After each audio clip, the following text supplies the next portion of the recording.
a lot to do today. This is the Board of County Commissioners workshop on the comprehensive plan review, Tuesday, March 2nd at 9 o'clock. The invocation will be led by Commissioner Pickens with the Pledge of Allegiance by Commissioner Adamsack. All rise if you can. Let us pray. Heavenly Father, we just thank you for this glorious day and all the blessings in it, Father God. We just thank you for the opportunity to meet as a commission and staff and planning commission and with our moderator, Father God. We just thank you for all the work and effort that the planning commission has put in, Father God. And we thank you for their expertise and their input, Father God. We just use this document and talk about it and dissect it, Father God, and move it forward for the best use of the citizens of Putnam County. In Jesus' name we pray. Amen. Amen. Pledge allegiance to the flag of the United States of America and to the republic for which it stands, one nation, under God, indivisible, with liberty and justice for all. Thank you, Commissioner Pickens and Commissioner Adamsack. We're going to deviate from the agenda just a little bit, and I'm going to have Jim Triano come up and kind of walk us through what today's going to look like, and then we're going to call upon Susan Roberts to introduce the Planning Commission members that are in the audience.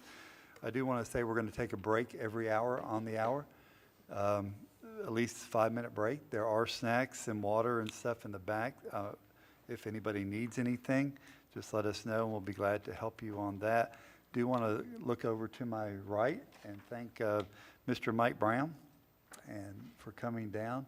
And we appreciate you coming from Clay County down, and we appreciate Clay County allowing you to come down and try to tighten this thing up and put it in a bow and give it away. But Mr. Triano, you got the floor, so if you go right ahead, sir. Well, thank you, Mr. Chair and members of the Commission. Jim Triano, Putnam County Planning and Development Services Executive Director.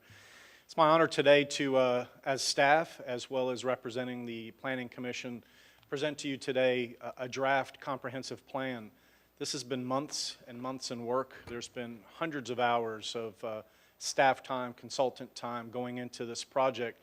And we believe it's a great step forward, and we're eagerly looking forward to today and the discussion that we'll have on all of the elements that are contained in this book, so to speak, that we've put together for you as the commissioners, as well as the general public can see online. So there is a tremendous amount of material that's in here that we'll wind up covering today.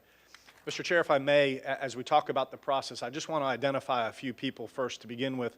I know that you introduced Mike Brown. He needs no introduction in this room. Our former planning manager and now the zoning chief for Clay County. Mike will be here today as our subject matter expert from a staff perspective. Sitting next to him is Mr. Brian Teeple, a long time the North Florida Regional Planning Council executive director, and now a consultant with Kimley Horn, who has been our consultant through this project. And so the two gentlemen there are experts that the commission can look to, as well as members of the community, to ask questions of and to move forward through this process. So the way I look today, before I introduce Ms. Roberts and the Planning Commission, from a perspective is that we start with the future land use. It's going to be the largest use that we have, or the largest document. It's the most detailed. A lot of things have changed in there that will certainly need the review of this board. The only thing that I would ask is, as we go through each of the elements, that we have a complete consensus, whether you take a vote or get a consensus from the board, to ensure that any changes that we're making are going to be the ones that you would like to see moving forward. So we can just capture that information and then be prepared as we move forward to the next steps. As you mentioned, we'd look at a break on the hour. We have a lunch from 12 to 1:30 scheduled today. So there is a lot of material that we do have to discuss, and we hopefully will get done today through that process. Other than that, I'd like Mike Brown, if I can, from a procedural standpoint. Jim, before you go there, when we go through every element, basically, I don't think I want to go page by page unless it's just a commissioner has a burning question. You and I have sat down over some of the concerns I've had, and we can briefly touch on that. But if we go page by page, we're going to be here for a few months doing that. And I think if we've all read it. I've read it. It was a great read at 2 o'clock in the morning till the second pot of coffee. I know, right? Yeah, it's the smile. But it truly, I mean, we're going to do something tremendously historic here today as far as preparing for the future of Putnam County. And we'll take it slow, we'll take it fast, whatever we need to do to get it done. But I think we can pretty much move it forward. And Okay. we will take a consensus after every element to make sure that the board's okay with moving forward on that. Again, as chairman, I do not want to waste staff time again. If there's no consensus to move any item forward, then we're not going to do that at this point. Okay. And that's over and above the comprehensive plan. I understand. So, you know, we just need to quit running down rabbit holes and start focusing on Certainly. landing planes, if you will. So then what I would ask Mr. Brown to do, Mr. Chair, if that's acceptable to you, as we begin each element, he can give you an overview of that element very briefly, and as commissioners or members of the public may have comments, we can delve into those and move forward that way. Before you turn it over to Mrs. Roberts, Mr. Turner has a question. Thank you, Mr. Chairman. I totally agree with that, and, you know, we've had staff comments. Kimberly Horn, the Planning Commission, spent countless hours on it, and many hours in group, trying to come up with the many recommendations. I have read it every single page, and actually twice, where I would understand some of it that I wanted to read again.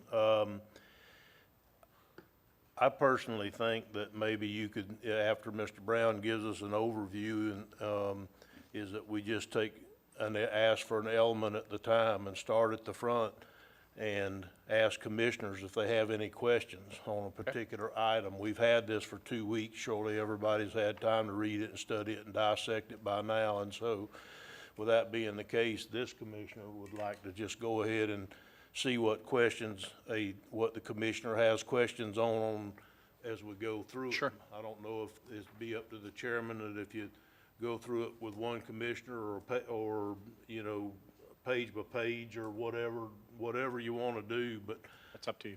I don't have that many, but I do have a few things that I'd like to discuss. Mr. Chair, I would say it would be the pleasure of the board how you would like to dissect this. So whatever you all seem appropriate and you deem as the chair, we're ready to move forward to assist Why you. don't we just see how the process starts flowing? And if we're bogged down in the weeds, then we'll deal with that. If we're not, we'll fly at a higher level, and Great. I'm good with that. Okay. So if you will, you've already introduced the gentleman up here, so if you would. If I can, Mr. Yes. Chair, I just wanted to, from a procedural standpoint, if I could, ask Mike Brown to talk about what happens after today for the process of this comp plan and where it moves forward. Okay. Real briefly, again, Mike Brown. To talk right into that microphone. Okay. Mike Brown, now Clay County Zoning Chief. The process is, this workshop, the purpose is to get input from the commission as what they would like to see in the document, for the proposed new comprehensive plan. At some point, you will have to have a public hearing to transmit the document to the state and the reviewing agencies. So you'll need a public hearing at a regularly scheduled hearing date, one of your regularly scheduled meetings, to transmit. That will then go to the state for review, and all the reviewing agencies and the adjacent, all the municipalities in the county and adjacent county governments. I believe they have 35 days to review it and send back comments.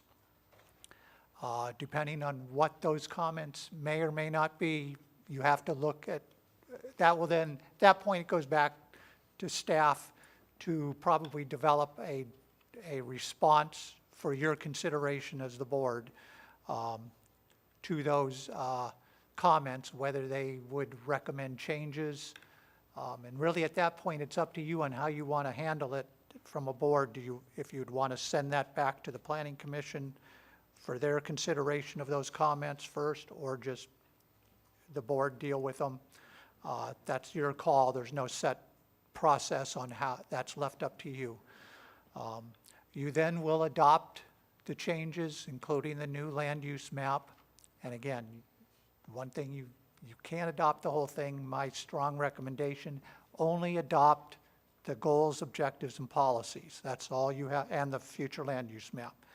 The data changes, the background data and analysis changes. You don't want to have to be updating that with every new change. So I strongly recommend you just adopt the goals, objectives, and policies and the future land use map. That's all that was adopted in the past, and that's all you're required to adopt. And with that, once you adopt it, you have to send it back to the state, and hopefully everything is blessed and you move forward implementing the new plan. Mr. Brown, I have a question. Sorry, Mr. Roll. You said your municipalities, everybody gets 35 days to review. Some of the municipalities only meet once a month. Is that, I mean, it doesn't give them a whole lot of time to review and send back comments to us. Is it 35 days, or it can be 60 days, or what's the? I think statutes give the reviewing agencies 35 days. Okay.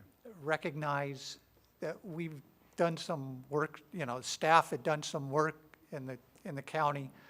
Our municipalities at least had an ability to look at what some of the changes were, participate in some of those workshops. So I don't think it'll be a real issue for them.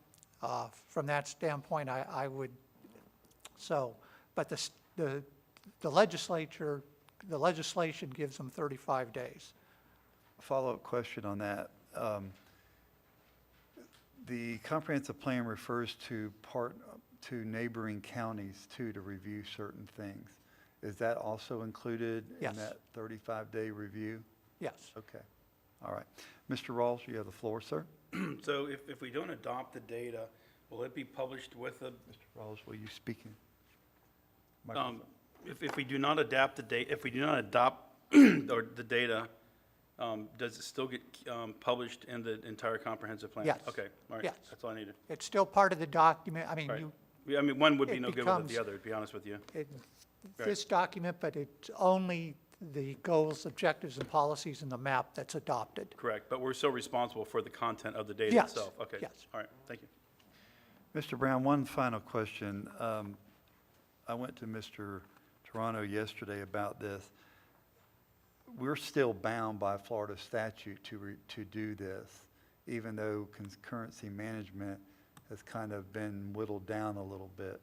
We're still, I think, Section 163 makes us do certain things, Yeah, correct? you're still required to have a comprehensive plan, and with the required elements, which are all included in here, plus one, and have a future land use map, and like you do today. I mean, you do today, and this is to replace that, or whatever this will look like when you finally bless it, will replace that.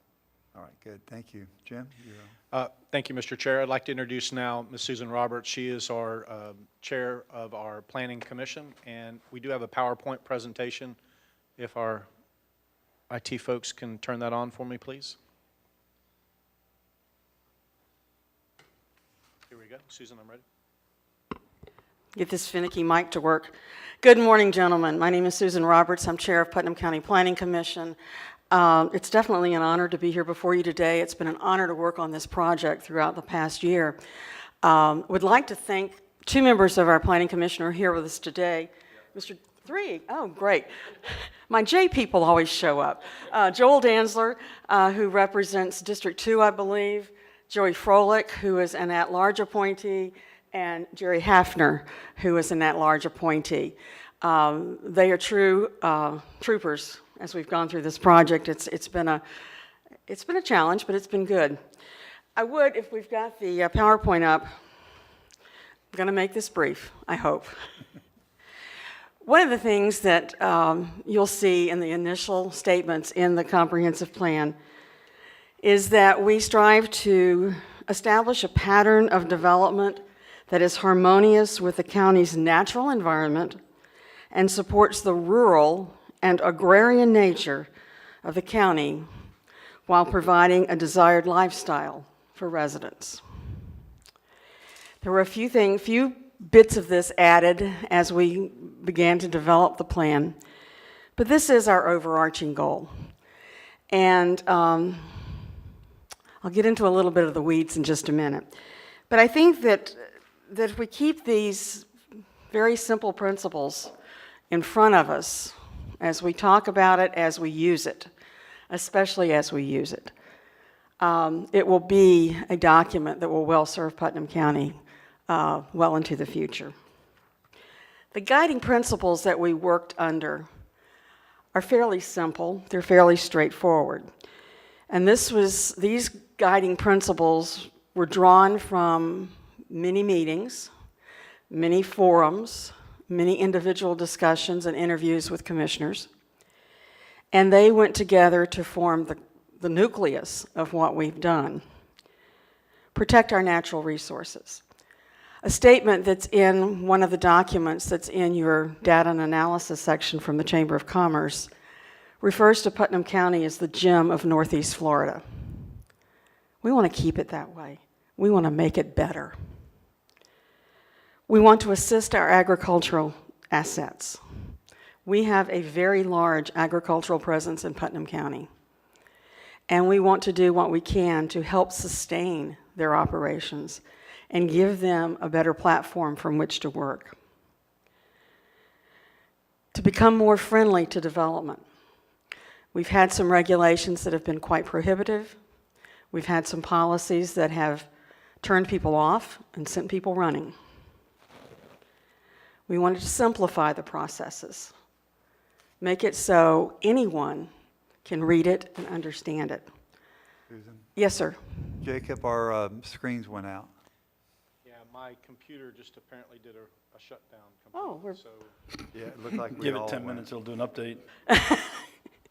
That usually happens at midnight, Mr. Ross. That's not Jacob, I'm sorry. That's why I do a Chromebook. I'm just used to calling on Jacob sitting in there, so I apologize. Sorry about calling you Jacob. Resort to hey you. that's Sarah. Sarah. It just did a restart, so I'm waiting for it to. I told it to wait until later, but it decided to do something differently.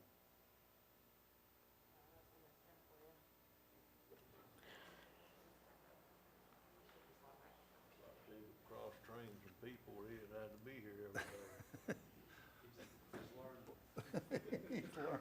Delegate, delegate, delegate.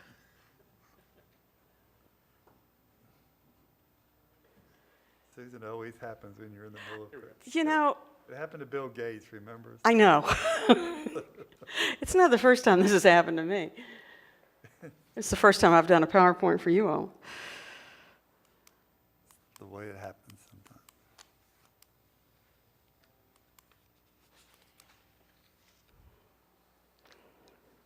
Try not to hit the wrong buttons while we're going through the presentation. Yeah, that escape button will get you every time. My computer tech would tell me that 99% of computer problems are from the monitor out, not. Human error, yeah. You have to make sure and plug it in.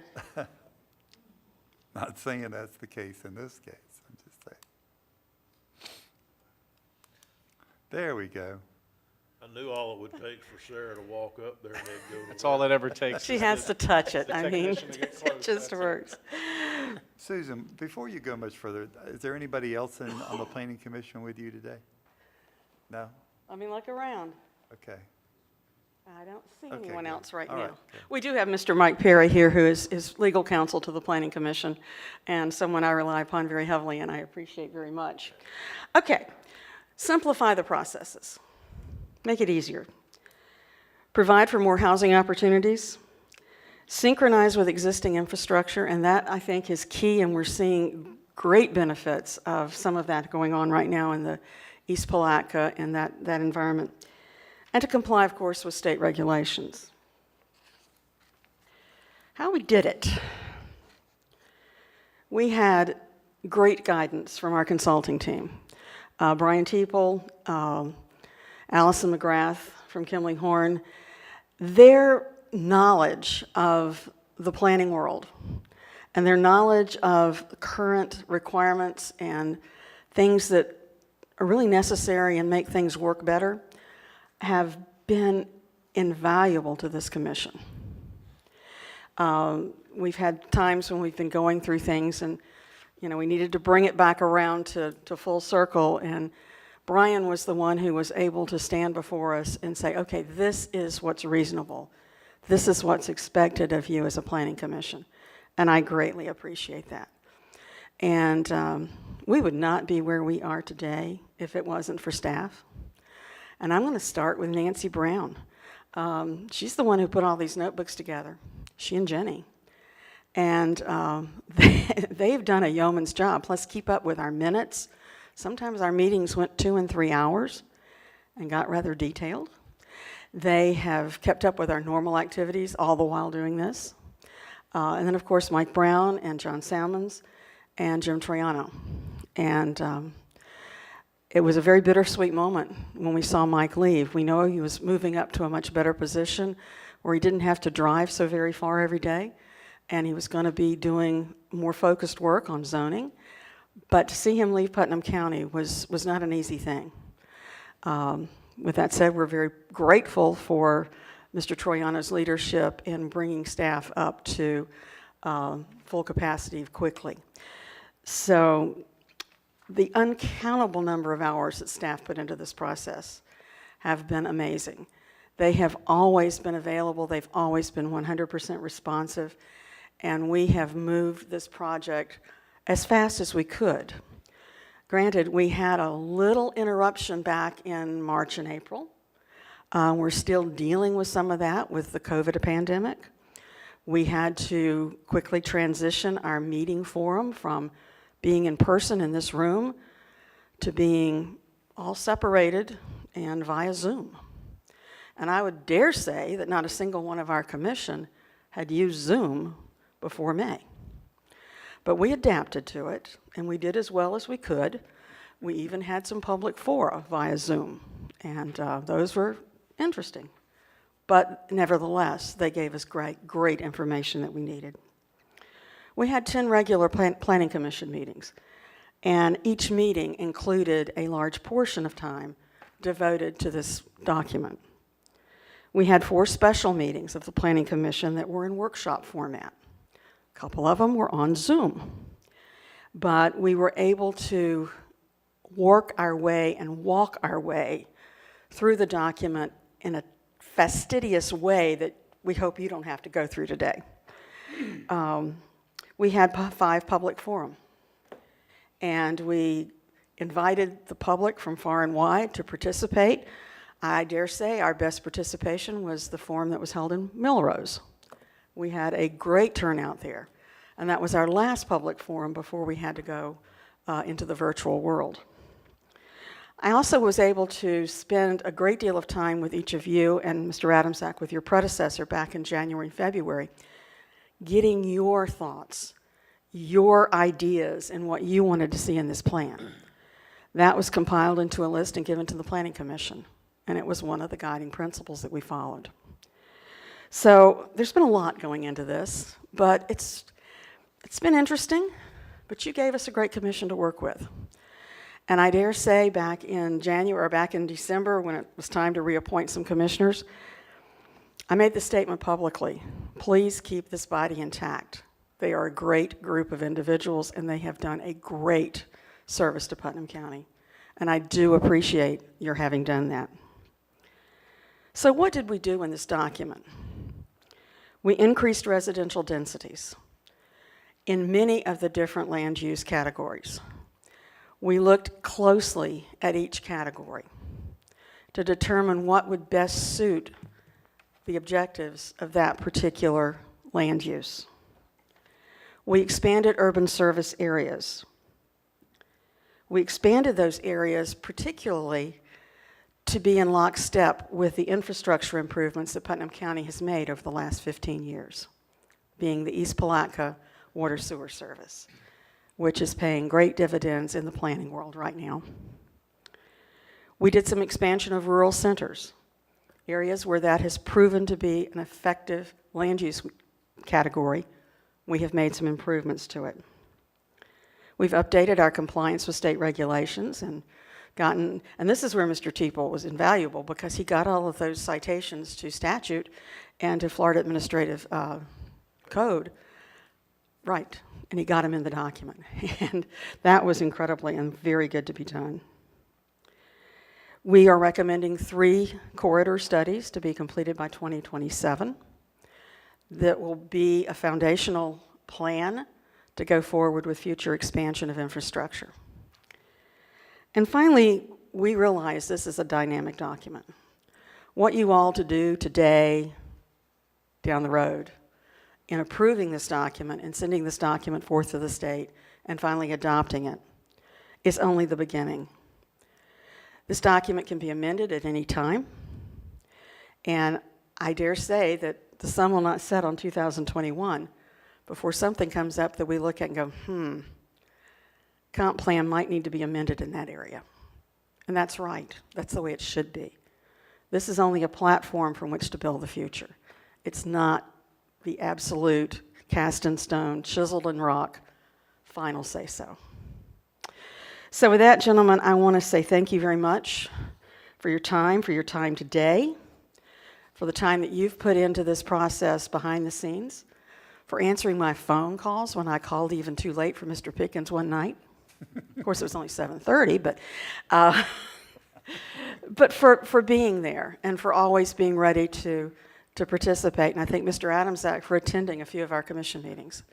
You all have been partners with us, and we knew it every step of the way. And we knew that members of our commission could go to you anytime they needed to, and we know they did.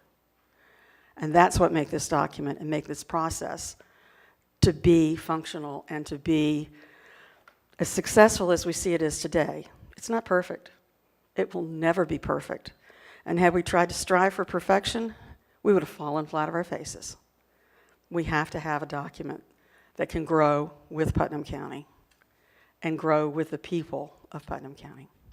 So with that, I say thank you, and I'm going to sit down over here. Yes, sir. Hang on just a second. Commissioner Rawls has a question. Yes, sir. Not trying to jump over anything here, but you mentioned the corridor studies, and I wrote a note to myself, why did you not include East Palatka in that? You had the north, the south, and the west, but not the east, and you know, what went through my mind was maybe they think that we have water and sewer out there that's readily available, and that's really not the case. If that was the reason for overlooking, I just want to know what the rationale for not looking at that 207 corridor would be. I think the fact that we do have water and sewer there, that we've expanded urban service there, but when we get to that part of the document, Mr. Rawls, please help us Okay. get it right. Okay.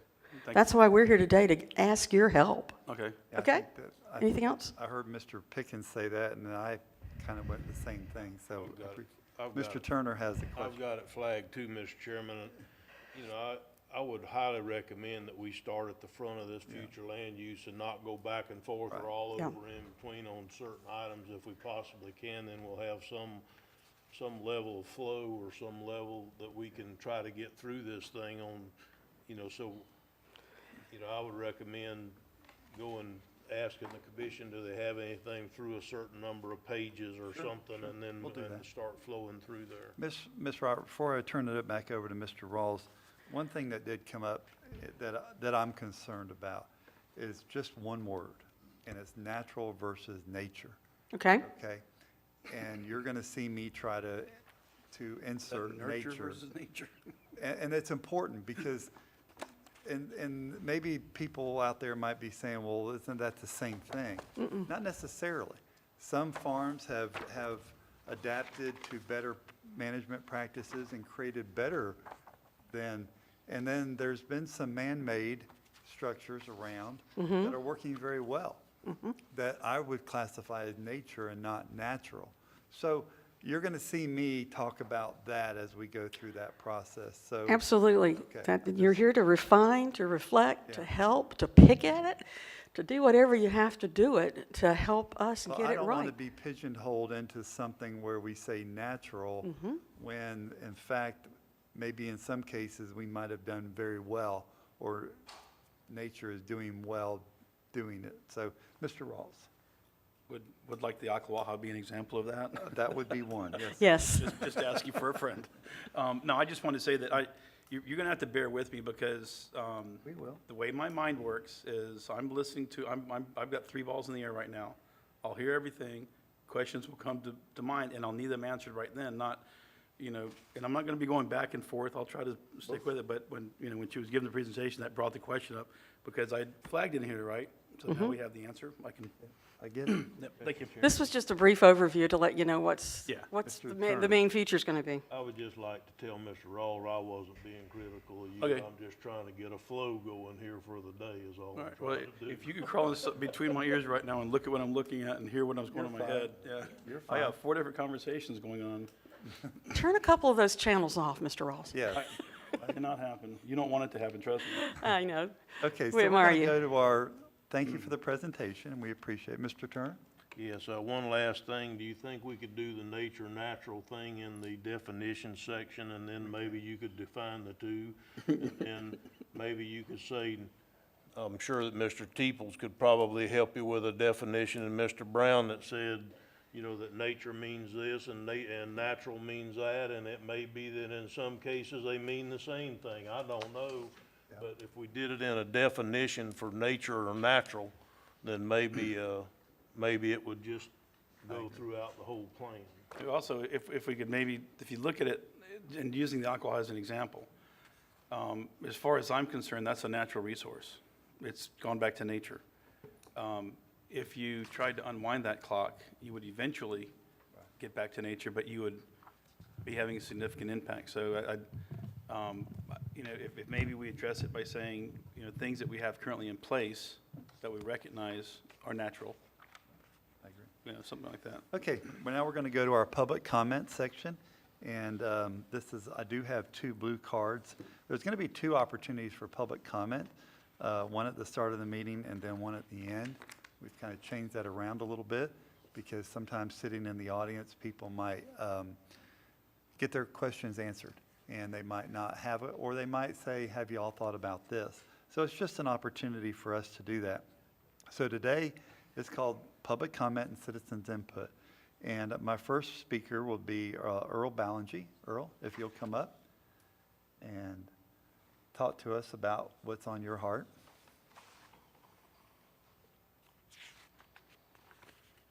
And there are speaker cards right here as you walk in if you want to fill them out, but you don't have to make a presentation to the board. Earl, you do have 3 minutes. You know that, and you've been around here, so go right ahead, sir. Thank you. Earl Ballingy, 496 Clifton Road, Crescent City. I want to speak about the density. I do not agree with Would you put the increasing the microphone density. right to your mouth? Yeah. I do not agree with increasing the density. As per the letter you each received from Mr. Woodward, there is enough land in Putnam County today, vacant land in Putnam County today, to build housing using the density that's on the books right now to house 200,000 people. We have maybe 75,000 people in the county right now, so we've got a lot of growth. Maybe in the future we will need to increase the density. I don't know. But if we increase it now, we're going to build more houses, hopefully. More houses, there's going to be more septic tanks. We don't need any more septic tanks. I mean, we're working as hard as we can right now to get a sewer system up and down 17 over there in East Palatka. We don't have an impact fee. We build a lot of houses, there's services needed. The existing homeowners are going to have to pay more taxes to get these services, police service, fire service, public works service, all those going to these newer areas. And if you want to not get around the density, there are ways to use special use permits. Staff knows all the rules, I don't, but you can apply for a special use permit to work around the density. And if you're going to build a development of some sort, you've got PUDs that goes before planning, and I think you guys get it here too. So I would hold off on the density for right now. Hopefully, we will need it, but we don't need it today. And by saying all that, I am not against growth, but I am for responsible growth. We need responsible growth in Putnam County.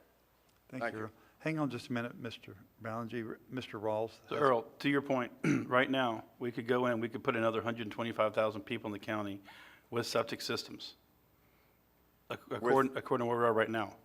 That would be a lot more detrimental than us allowing some increased density in certain areas and requiring the use of CDD fees or developer fees to cover the cost of the wastewater and potable water systems. So there's multiple ways to skin the cat. And while I respect what you're saying, I also understand that there's other ways to get where we need to be. And you mentioned the services that are required, police, fire, and rescue. Those come along with ad valorem assessed taxes on the developments as they're built. So, I'm aware of probably 400 units that could hit the county over the next 3 years that are going to go in the ground. And almost 200 of them are single-family residential. Actually, over 200 are single-family residential. And all of them will be tied to water and sewer. So as far as responsible development goes, I agree 100%. I think we need to be looking at every opportunity we can to work with developers to be able to put water and sewer in the ground and make it available. But I also think that from a responsibility perspective, it should be the responsibility of developers to provide the on-site water retention, the roads, and any other services they want to provide within their developments, whether it be housing only or housing in commercial and industrial. Thank you. Thank you. Thank you. Mr. Danzler, you have the floor.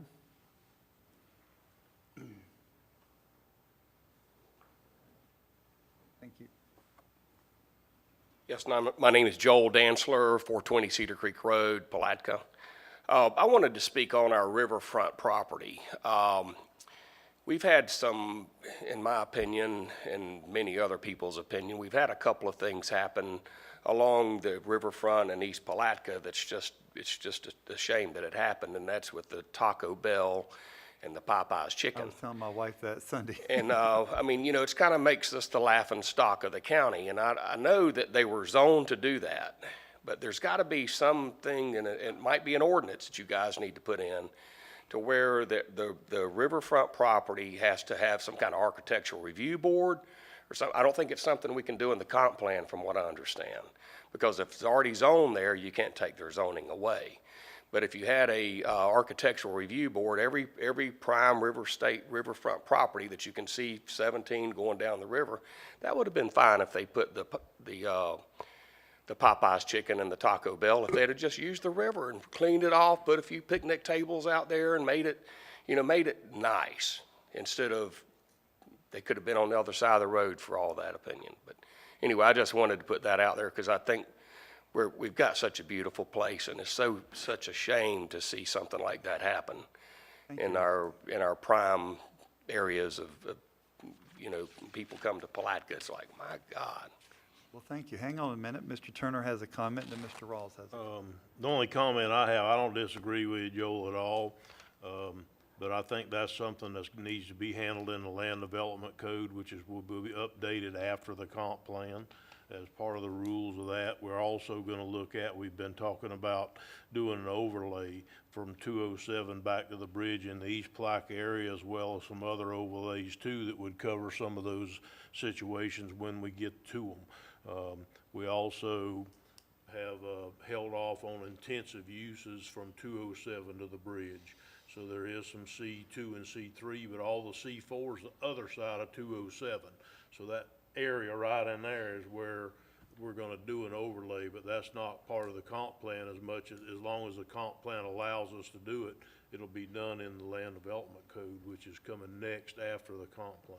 Yeah, well, the C4 is an extreme zoning that I feel like we need to be extremely careful with, because the C4 you can do anything, right. And I think it's a big mistake to zone anything in a C4 That should all be done, you know, whether it be a PUD or something like that, something you can control. But a C4, just to put it anywhere, they can put a junkyard there. And I just think that's not good either. Junkyard's under Intensive light industrial. Sir? Junkyard would be light industrial, wouldn't it? Can a C4? Well, we don't. that's need- okay. That's It okay. doesn't Okay, matter, Joel, anyway. that's fine. Joel, hang on, Mr. Rawls has a comment. I agree with you, and you and I discussed this the other day. I think this is something that maybe y'all should talk to with the attorney about at a planning board meeting and see what direction maybe the planning board can help steer this. I think it would be very intensive for the commission to take this up on our own, and it will have to be addressed in the land development code, but I think there's no reason why you guys can't start having, you know, you're our input. So you're the conduit that we listen to, and I share your concerns, and I was not thrilled when I saw that coming up on the right, and that it was going to be a couple of fast food restaurants. And yeah, we had a Burger King there once upon a time with a dock, but that wasn't highest and best use necessarily either. But you know, Commissioner Turner alluded to having an overlay in that area. That'll help slow some of that down, if not stop it dead in its tracks. But we do have some things that are facing us right now that are on the river, and man, we need to take a look at everything we have, because that is that is the entryway into the heart of the county, which is Palatka, and we need to make highest and best use of that real estate. But on those two pieces of property never came before the planning commission because they were already zoned to do what they did. Right.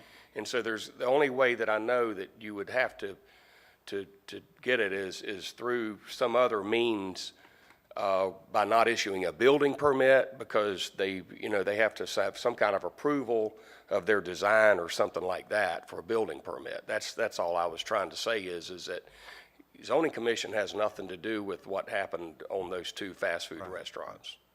Mr. Turner? You know, Joe, we could sit here and debate this all day long, but if I owned them two lots, I wouldn't want to plant a picnic table on them and pay taxes on them. So I understand what you're saying, but there has to be a line drawn in between some use of the property. The county can't go and buy the whole corridor from the bridge to 207 in between 17 and the river and turn it into a park. I mean, so we've got to have a line drawn here somewhere to let somebody use their land for some type of a developable property. And no, I don't want Taco Bell on the river either.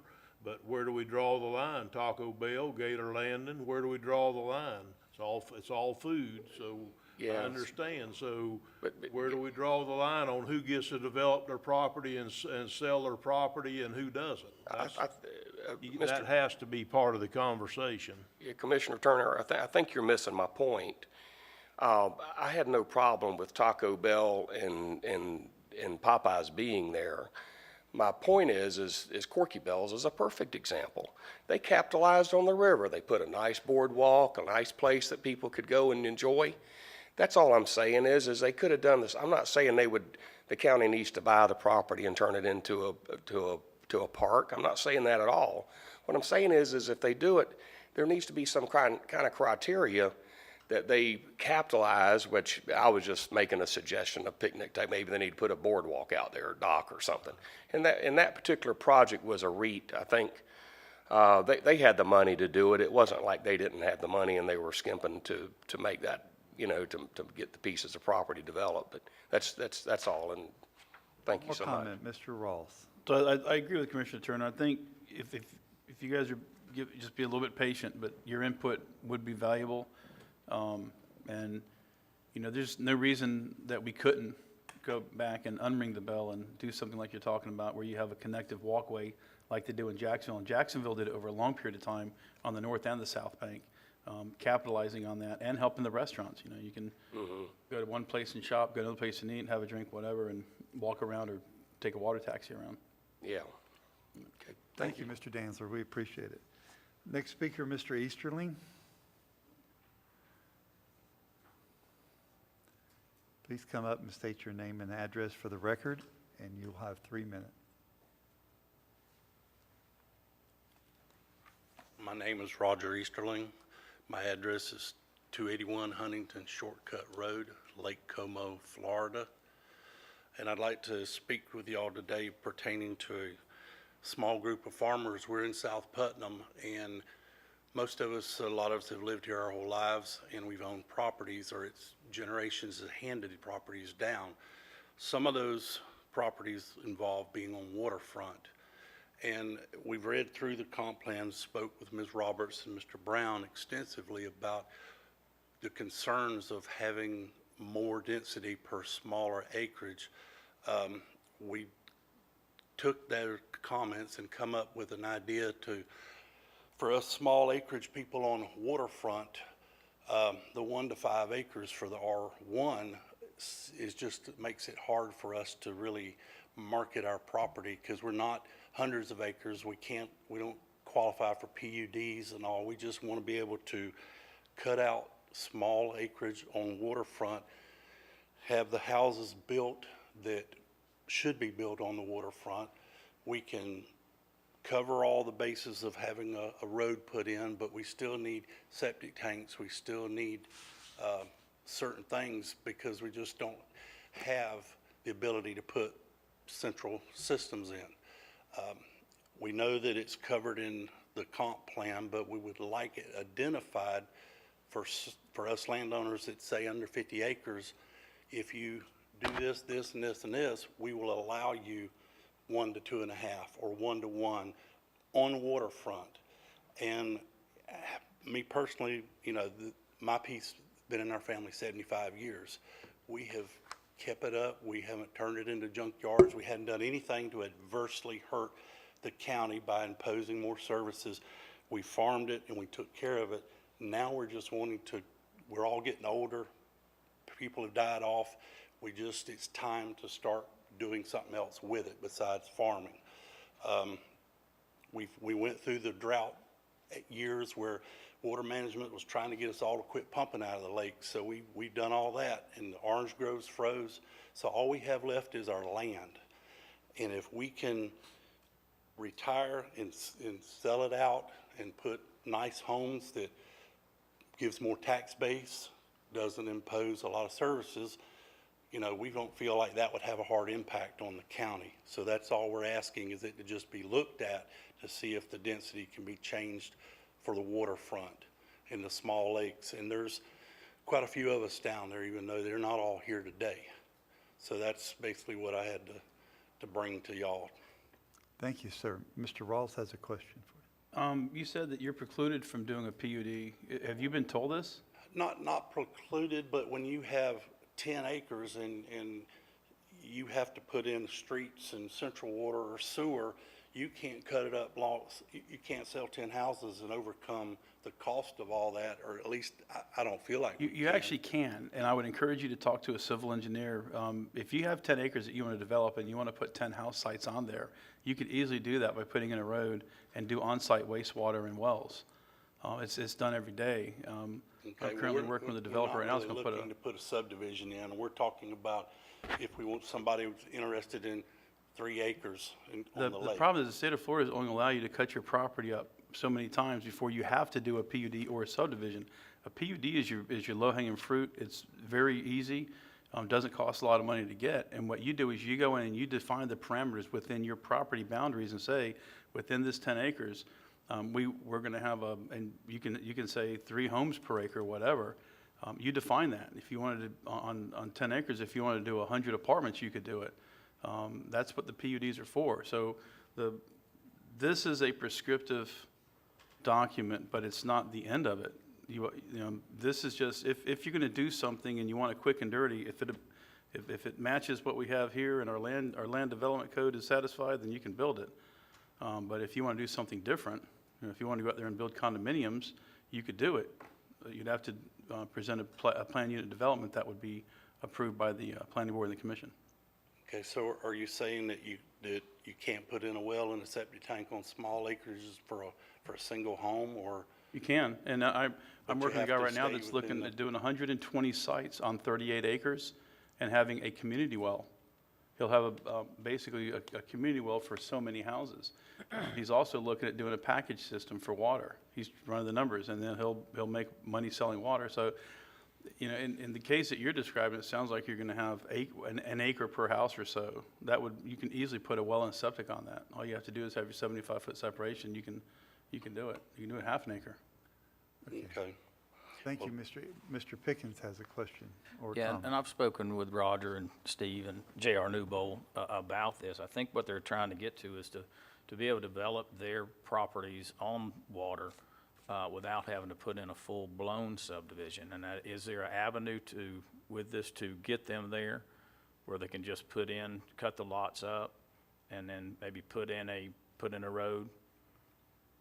It's just not an avenue. Asking me? No. I'm asking staff, anybody that wants to answer I'll that be happy question. to answer, no, sir, there is no avenue to get you there, and I'm not for it.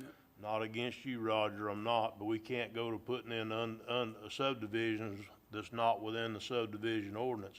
If you're gonna put in a 10-lot subdivision, you need to pave the road.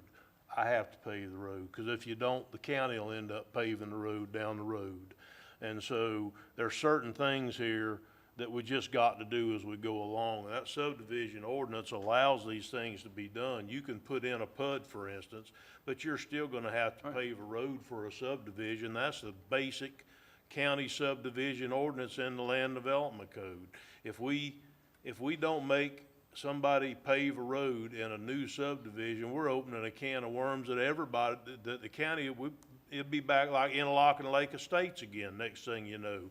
They'll put in a 5,000 lot subdivision with no paved roads in it if we take that out. So I understand what you're saying, but I can't get there with you. I can't. I want you to be able to, there's not a bigger advocate of somebody getting to do something with their land that they own. There's not a bigger advocate than I am, but you got to do it within some set of rules that the rest of the public is not paying for your development. Well, and speaking with Mr. Brown, all these properties are hard road frontage.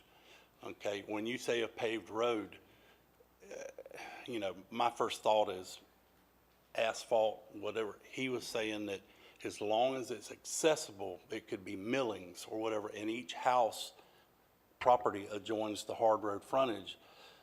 All that can be put into deed restrictions, that their garbage has to come out to the hard road.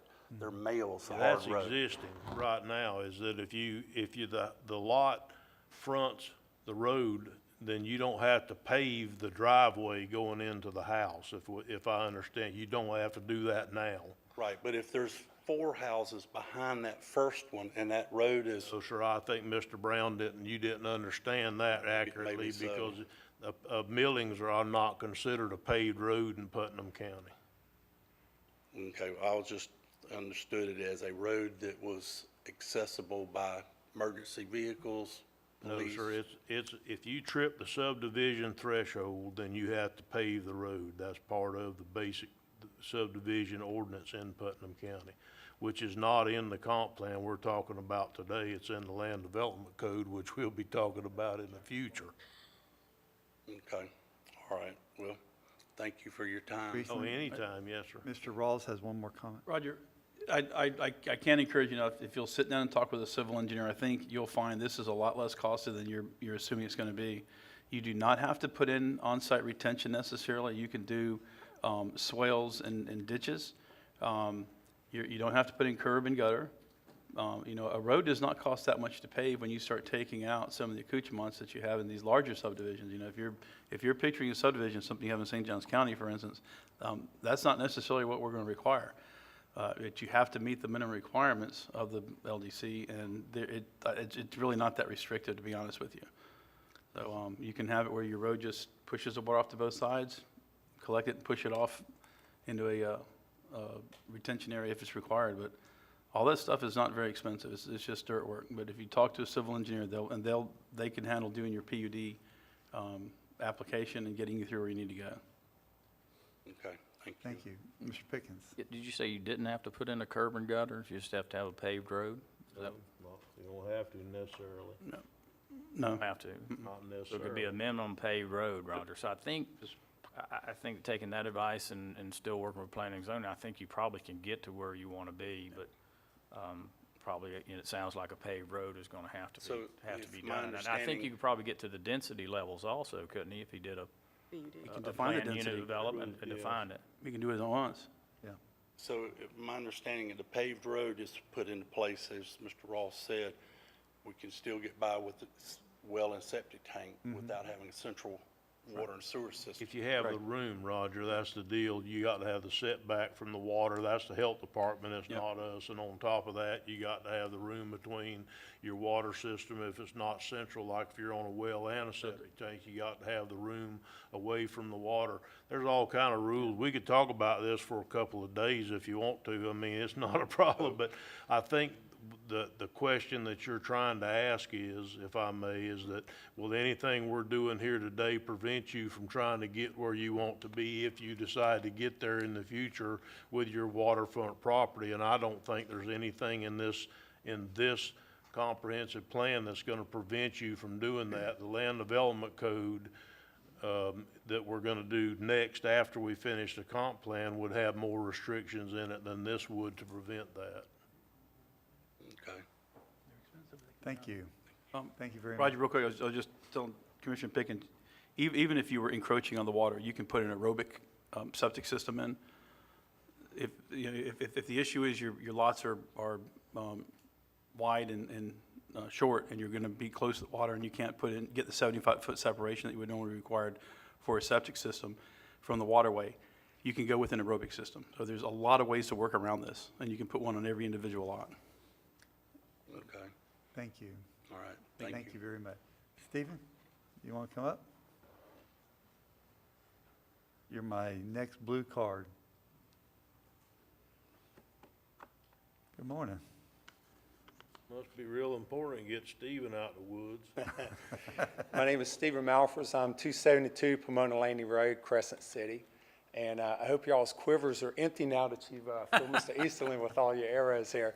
Now, I just came up to basically reiterate the same thing that Mr. Easterling was doing, just trying to, the opportunity to be able to, not that anybody wants to develop anything now, but have the opportunity in the future to be able to, you know, and with the clarification of the hard road going, I just want to make sure that the densities, that we would have the opportunity later on if the need arose. You know, like if you have a piece of land, not trying to sell the whole thing, if you just had a couple of parcels, sometimes you can sell one or two parcels, give you operating funds to keep everything else that you have going instead of selling the entire piece that you have. You know, you go to some of these other counties and the development's coming along so fast on them, you know, sometimes if you could just take a piece or two, you know, give you enough capital that you don't have to sell everything, that you could kind of keep the rural, you know, the agricultural, you know, essence of the county that's made this county such a nice place for people to come to.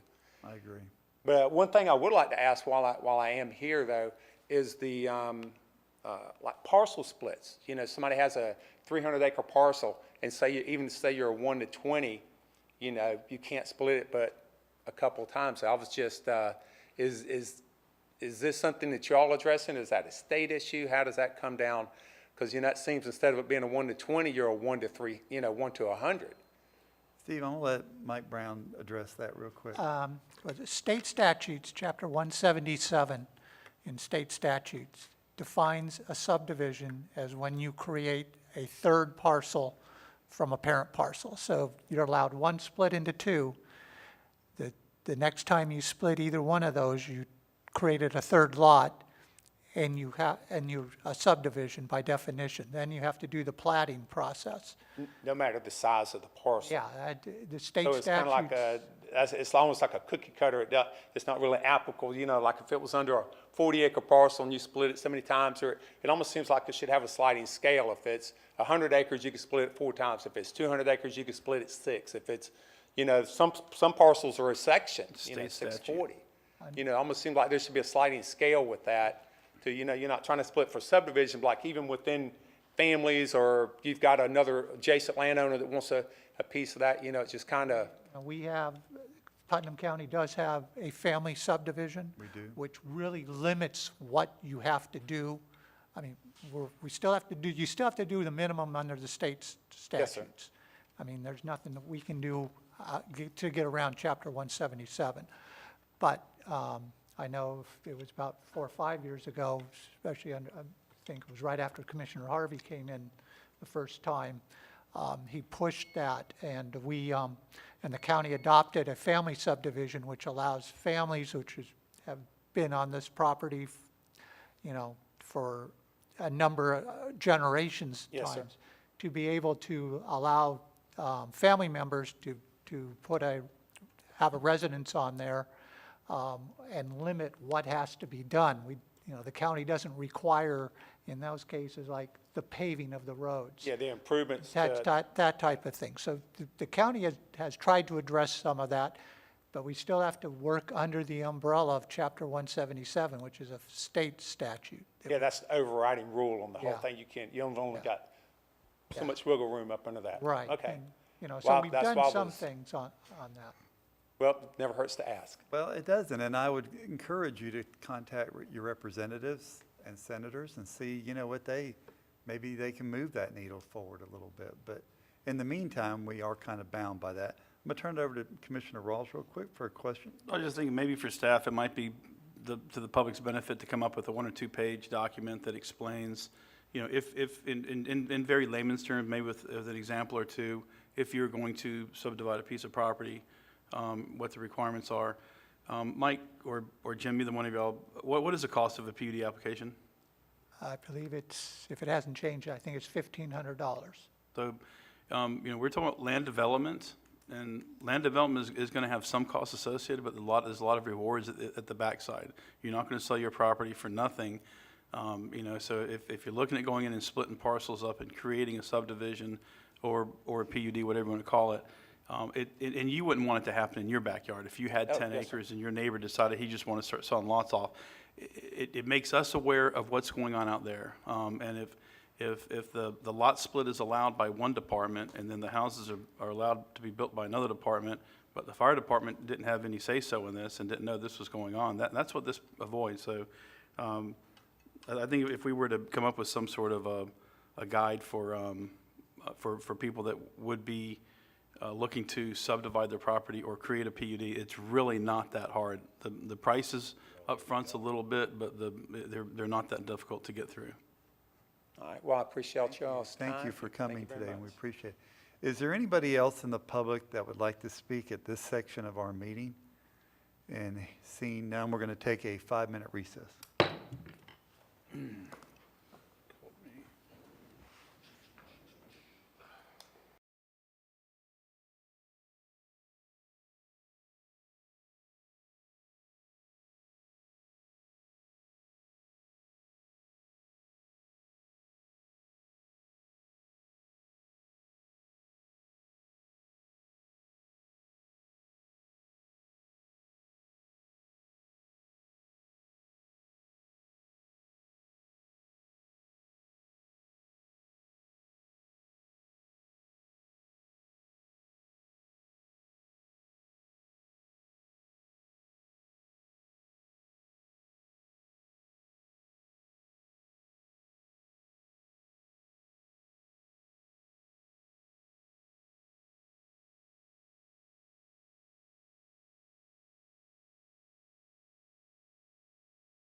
10:10, and we're going to go into our, and during the break, I was talking to Jim about the process, and realizing that the fact that as we go through the different elements later on, questions will be answered prior to you probably getting there with the questions you have, knowing that the future land use element's going to be the first major hurdle that we have to get over. So with that, I'm going to turn it right over to Jim, and you go ahead, sir, and make your presentation. Thank you, Mr. Chair. Actually, I'm going to send it over to Mike. The first I'd like everyone to flip over in your books is your first element that you're going to come to. It's titled Future Land Use Element, Goals, Objectives, and Policies. Mike, can you give us a brief overview, please, of what this is and the changes that were made, and then we'll allow the board to move forward? Sure. Again, the majority of the changes through this whole document happened in the future land use. We updated a lot. There were a lot of old dates that were updated, and that's universal to all 9 elements. Identified a lot of, took out a lot of what we believed were duplicative policies, either in the plan or policies that were in the plan that are also in the land development code. And you'll see some of that. If it's in the land development code, we looked at it real closely. If we didn't believe that it needed also to be in the comp plan, we took it out of here. The biggest changes in this element, as has been pointed out, is we addressed the densities on some of the future land uses element. Took out, the Planning Commission, after discussion, realized maybe we don't need 2 agricultural future land uses, so we down to 1. Dropped one of the future land uses that were added. It was added in '97 after the adoption of the plan. There still was never 1 acre of that land use anywhere in the county. I think that's that real residential low-density land use. We suggested that be dropped. You've got, and we discussed it a little earlier in this meeting, those sector studies, or whatever we call them, those corridor studies. Maybe we look at adding 207 to that, but we have those 3. We did not, Planning Commission didn't think it was appropriate to put them in any order. Just as they are needed, the county should recognize, and they're there, and look at those. Those are the 17 north, 17 south, and 20, and then depending on how you want to address 207 specifically. Also tied with that, in hand, is the changes to the future land use map.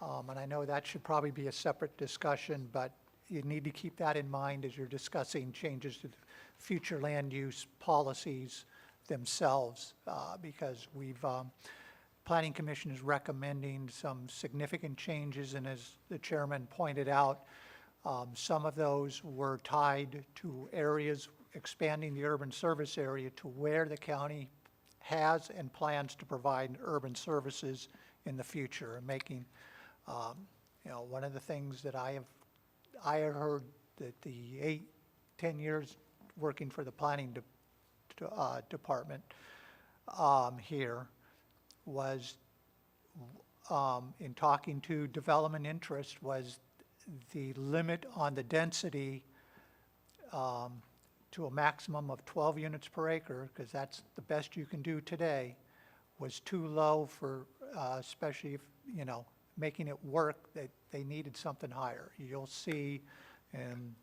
or you have seen that we're recommending, the Planning Commission is recommending a maximum of 24 units per acre if you've got water and sewer, paved roads, so you've got the infrastructure in place. Outside of that, I think that's hitting the highlights on the future land use element. So I'll turn it back over to the board on how you want to proceed. Okay, thank you. Commissioner Rawls, you have the floor. Is the future land use element not a place where we should be discussing CDDs? PUDs is a zoning CDD. I'm district. talking about CDDs, What was that? community development districts. Oh, Would it be CDDs. inappropriate to Oh, have yeah, a that- section in there that addresses CDDs, or? I mean, not in the, I don't think that there's a place, I mean, you could make a reference to CDDs. I really- didn't see any in here, that's why I was, And it may be more appropriate back in the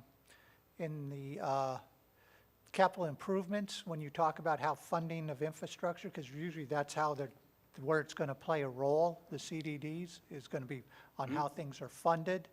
So it may be more appropriate if you want to deal with it. I don't know that, I didn't there's see no anything reason in not here. to, and but I thought maybe there would be a paragraph about it, about us allowing it or encouraging it.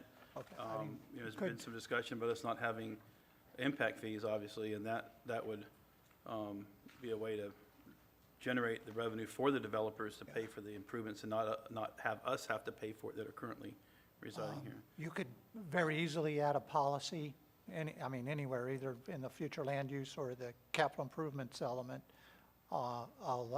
Do other counties have this, Brian? Anything about CDDs in their comp plan at all? Commissioner Rawls, no, I've never seen any reference. You know, CDDs are a funding mechanism, but they're also, you're creating another single-purpose local government. Right. So, because they are a government, just like Putnam County is their government, they have one purpose, you have multiple purposes. Mr. Teeple, I need you to speak. Oh, into the mic. I apologize. That's okay. So when the other counties, when they have their CDD requirements, where are those spelled out? Is it in land development code? State statutes. They just depend on the state statute only? Correct. Okay. Urban service maps for utilities. When I first got elected, I asked you for a copy of the water and sewer availability in East Palatka, and it took 3.5 months for me to get a very scant map of East Palatka. Is there anything addressed in here that we will start maintaining, like the future land use maps, have those maps available for any future developers that may want to look at here to be able to identify connection points or availability? It's my understanding that's really a Mike Troxel question, but my understanding is GIS is currently mapping the lines in that area. I don't think that they've ever been comprehensively mapped before, and so I think that process is ongoing right now. And I certainly, as just a matter of keeping track of your infrastructure, would recommend, keeping that updated so you know where your lines are. But should it be mentioned in here that we maintain, we're maintaining future land use maps? Shouldn't we be maintaining any service maps for areas that, and not just in the urban service areas, by the way, because we do have municipal boundaries that we might be able to cross and have services by the municipalities. I just wonder if should that be addressed in here? Well, you do have in the future land use map series, you do have a water and sewer service area by phase. Now, this kind of big blobs, right? Yeah. For that. But what you don't have, obviously, is a detailed map of pipes, pumps, wells, and sizes.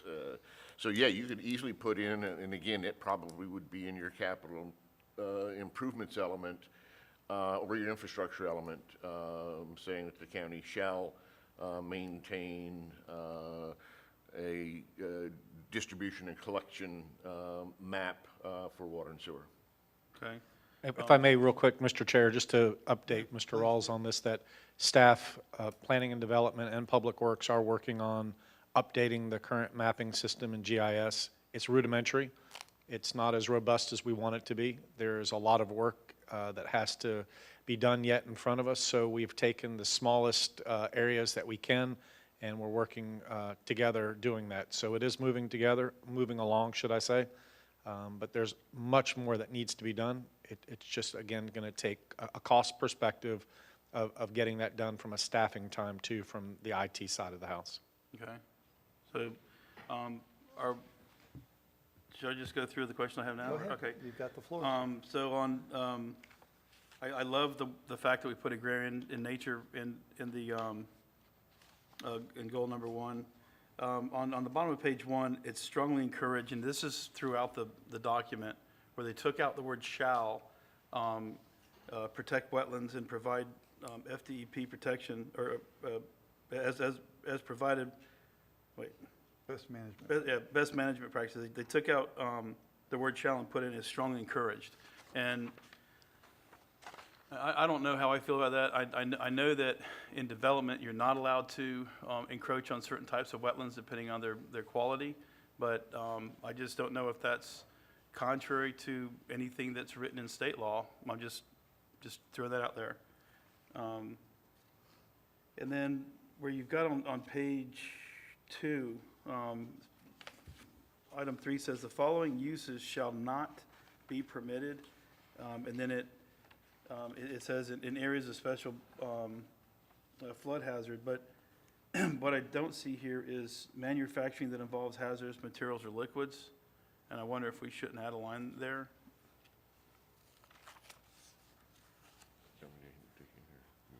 You have underground storage of toxic materials, and what I'm thinking is that, and I still don't, to this day, don't know exactly what it was, that fire that happened out in Hollister. The Montco Chemical Company. That's it. Yeah. You know, taking that into consideration, should we not have language in there that says manufacturing that involves hazardous materials or liquids? If I might, Mr. Chairman. You may, please, just let's move this along. 3A does say land uses requiring the storage, disposal, generation, or use of hazardous waste. To meet Mr. Rawls's, Commissioner Rawls's question, you might say hazardous waste and/or materials. Correct. Because, you know, they could be out there manufacturing fiberglass and having 55-gallon barrels of cobalt or DMA, and that wouldn't be prohibitive. So, okay. So does that solve the, But it still wouldn't solve that problem That's because what- it wasn't in a Right. special flood hazard Yeah. area. Mm-hmm. They're only talking about flood hazard areas. right, special Yeah. flood, yeah. I'm just using that one business example because I don't know that anybody really truly knew what was out there. All right, then, Couldn't we add that to other areas too, though? any other areas that would apply, yeah. Already addressed in the land development code. Mr. Chairman, I Yep. think we're gonna have Let's- to have a discussion. let's go as we right ahead. here, I think. Yeah, let's do it. All right, on page 5, policy A 1.4.5, the county. All right, let's, Back up Oh. before, I'm sorry, yeah, let's, what are we doing? if we're going page by page, could we back up before? Oh, yeah, absolutely, I'm sorry. Under policy 1.A.1.2, it says, almost at the end, it says, it is determined that the expansion or replacement of commercial uses are inappropriately located or shall have an adverse impact on surrounding areas, the uses or expansion shall be prohibited. My question is determined by whom? In other words, who gets to Good make question. the call whether you get to expand your business or not? And I'm gonna add to that policy is economically feasible. I mean, how do we determine Right. what's economically feasible?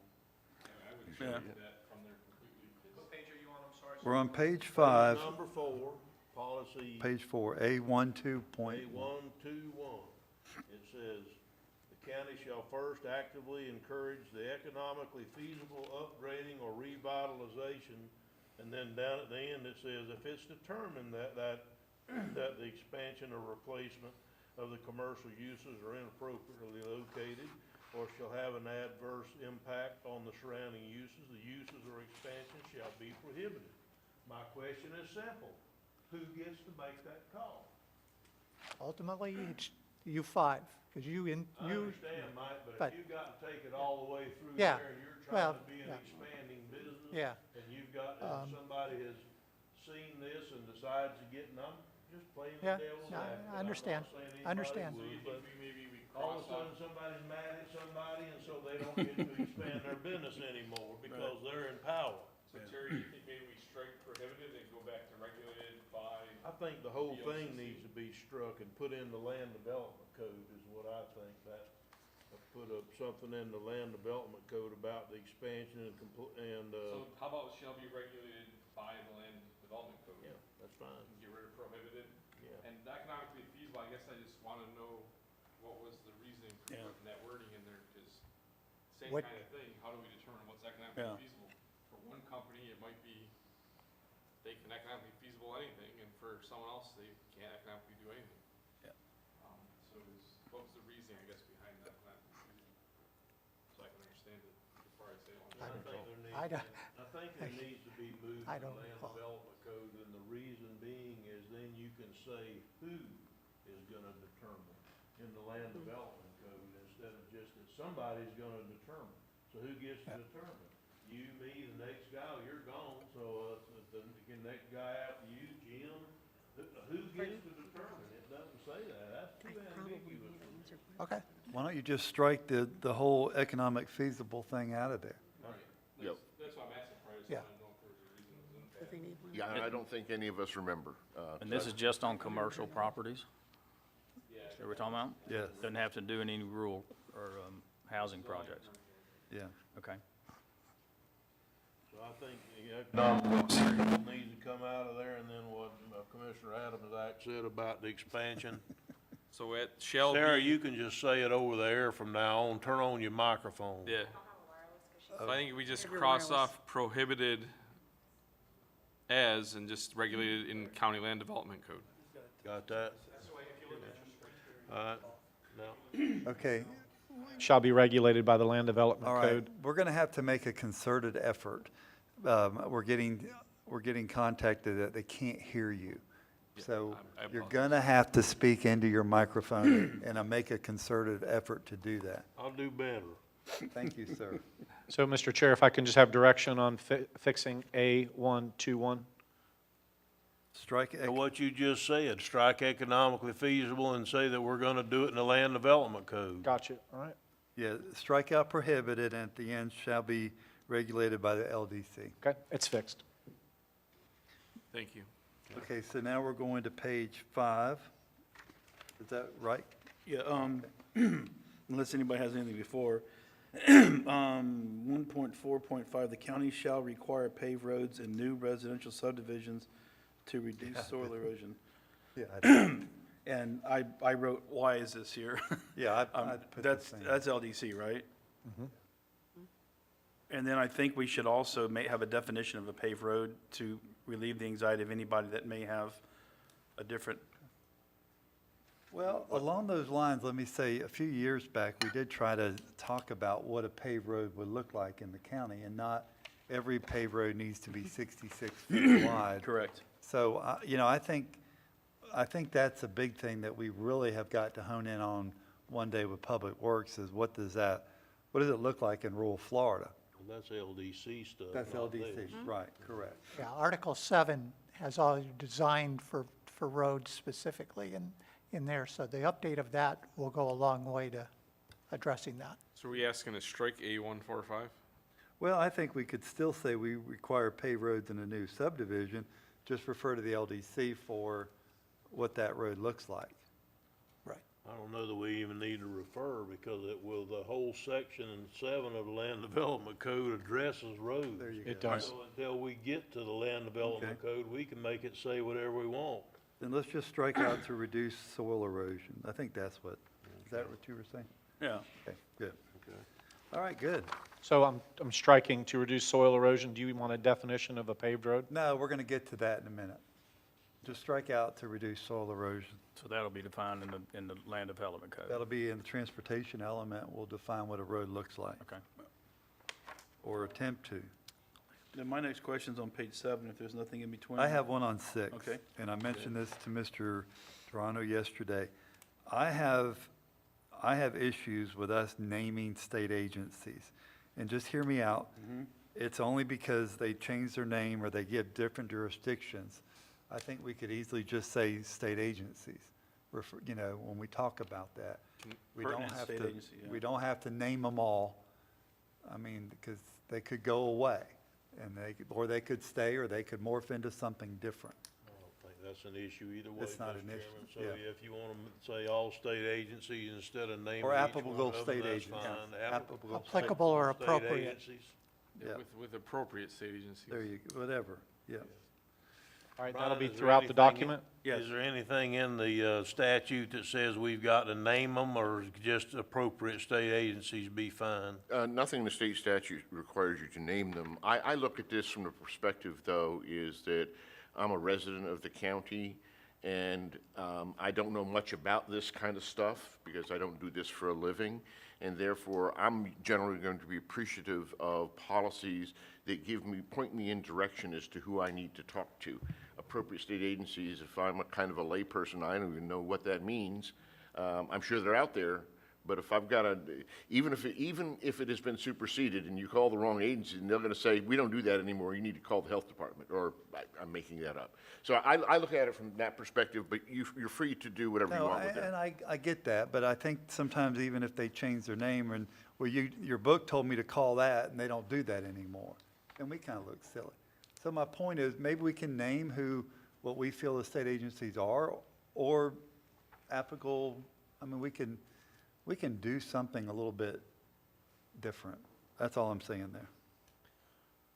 So, Mr. Chair, before we move on, leave it like it is, or adding a caveat or applicable agency? Is that what you're looking for there?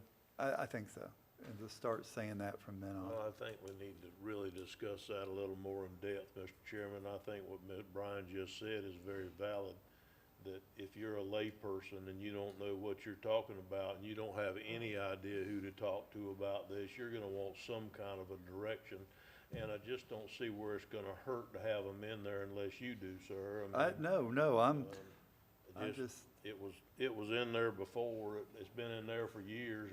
They just expanded on it and added a few, and this is a fluid document, and so if anything changes, they could at least they would know who to start. And then when they called up the FDEP, for instance, and the FDEP says, I'm sorry, we don't do that anymore, I bet you they could tell you who did.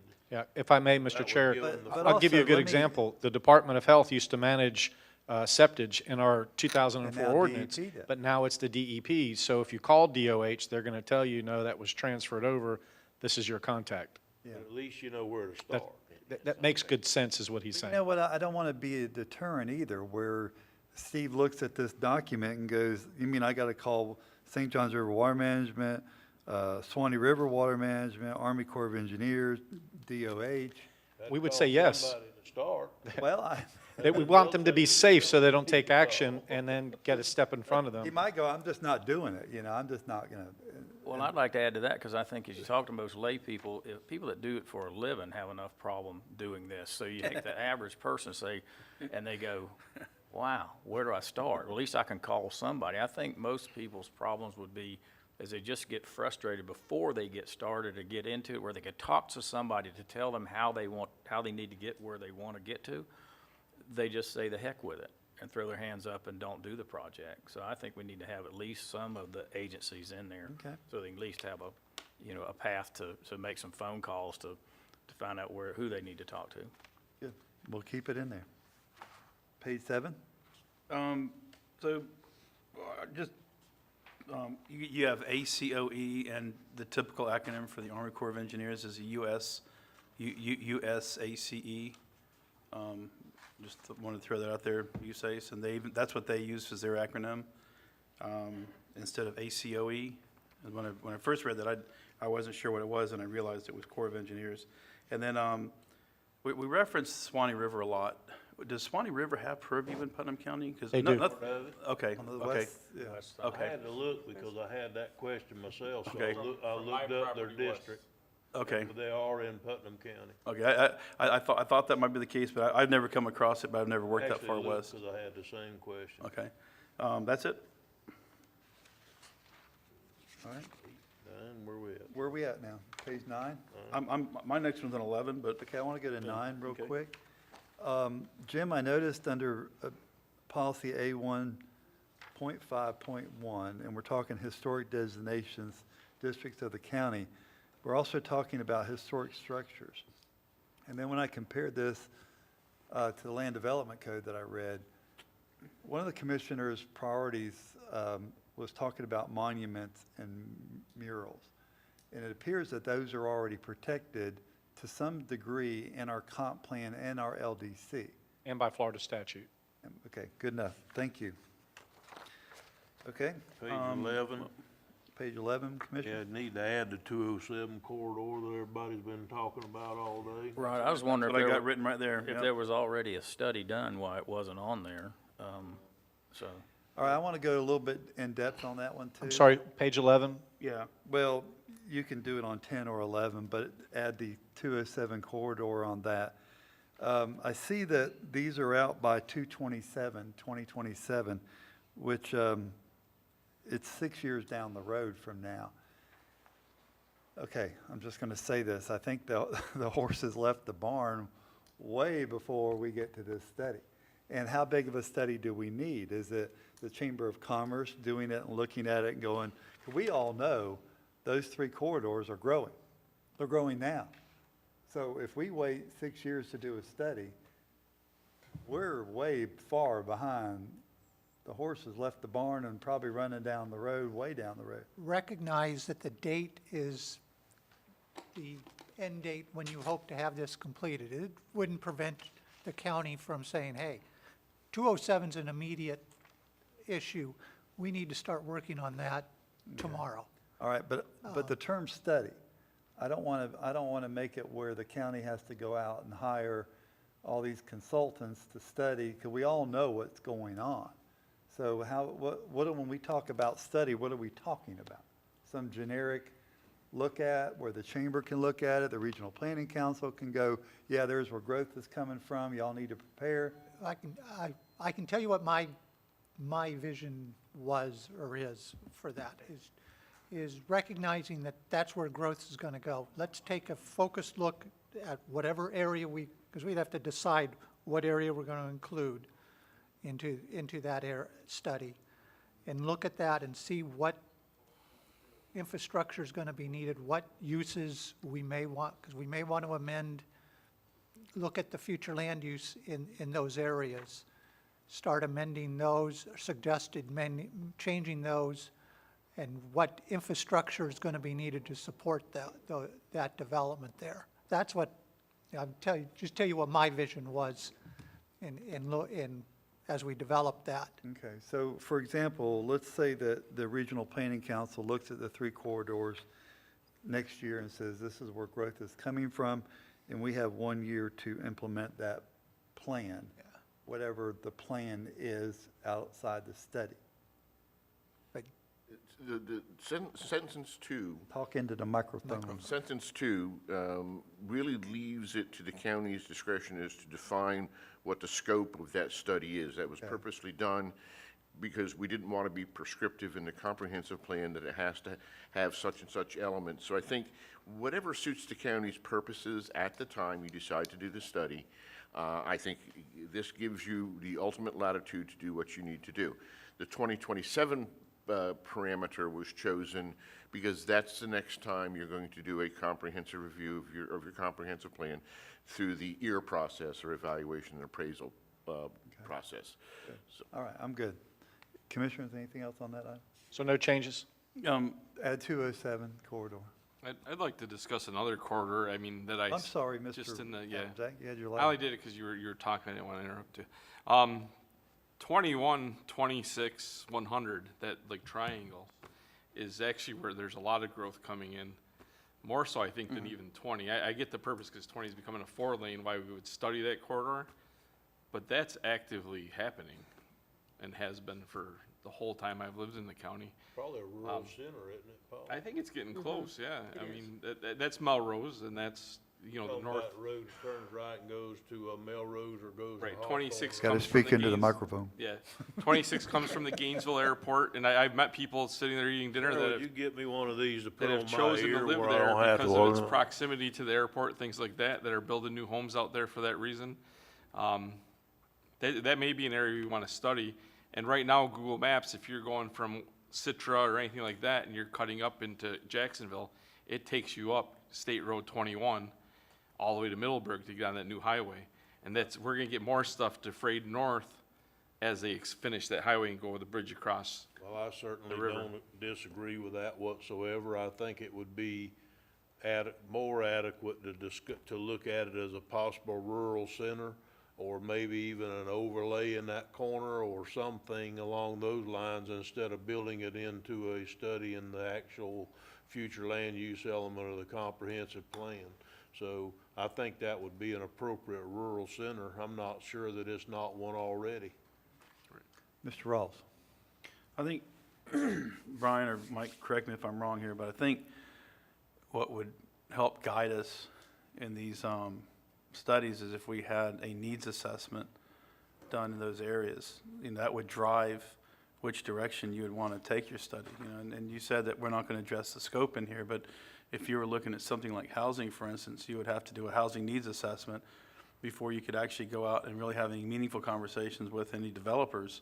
Or if you were looking at hospitality or entertainment assessment. I think this is probably something that we're going to have to, we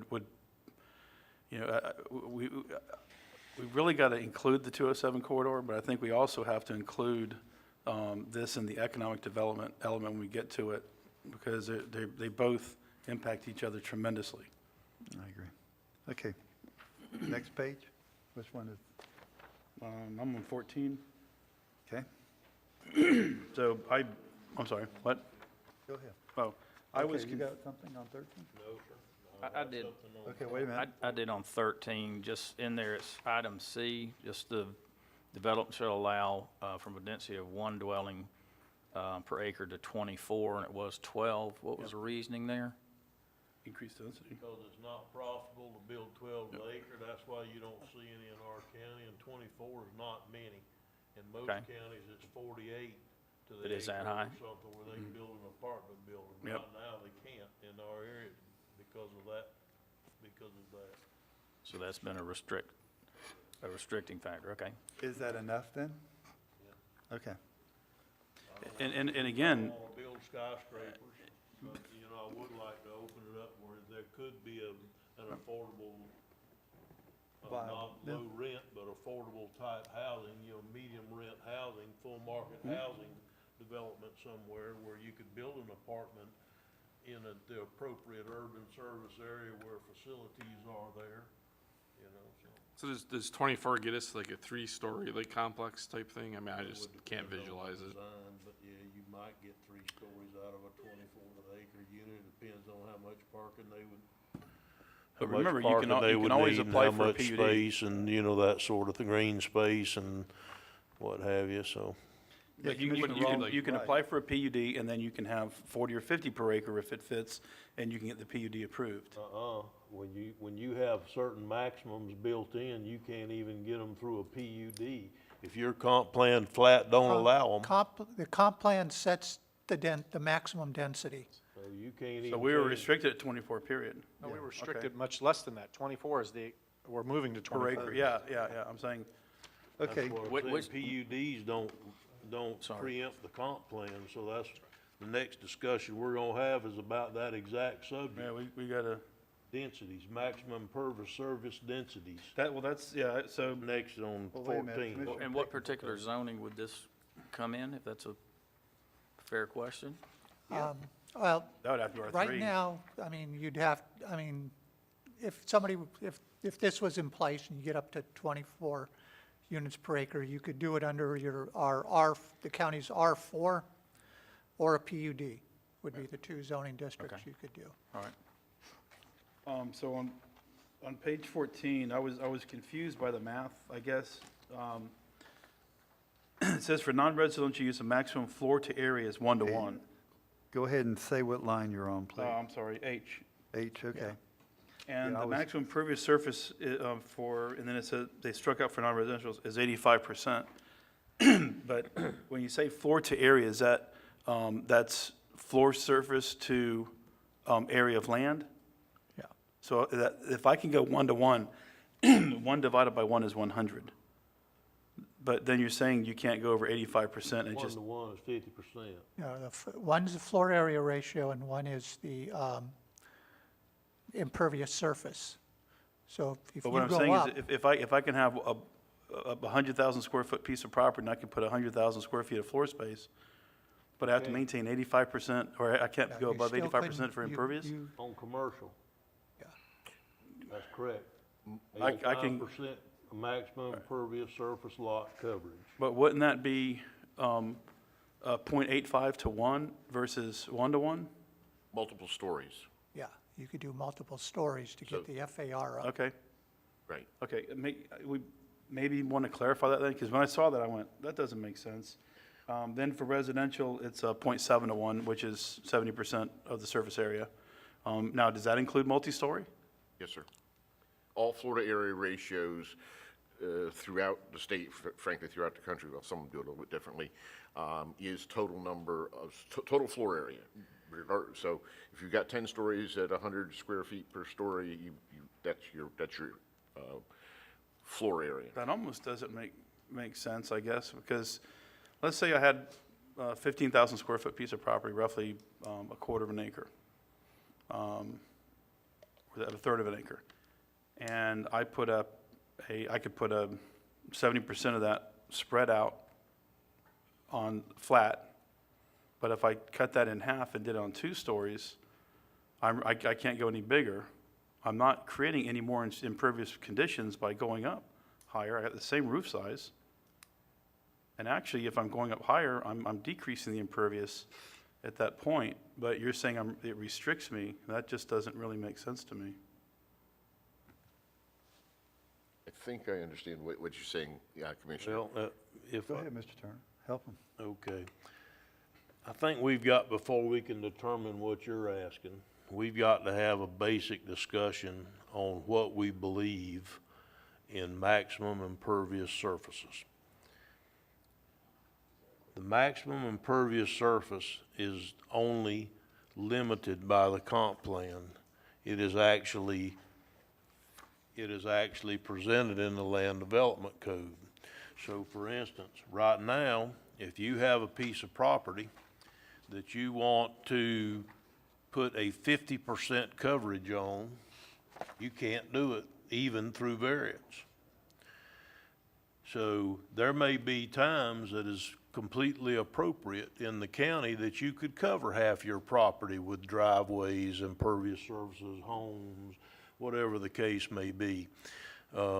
So our land code right now calls for it to be anything over 35%, I believe it is, coverage. You have to go ask, but you can only ask for up to 40%.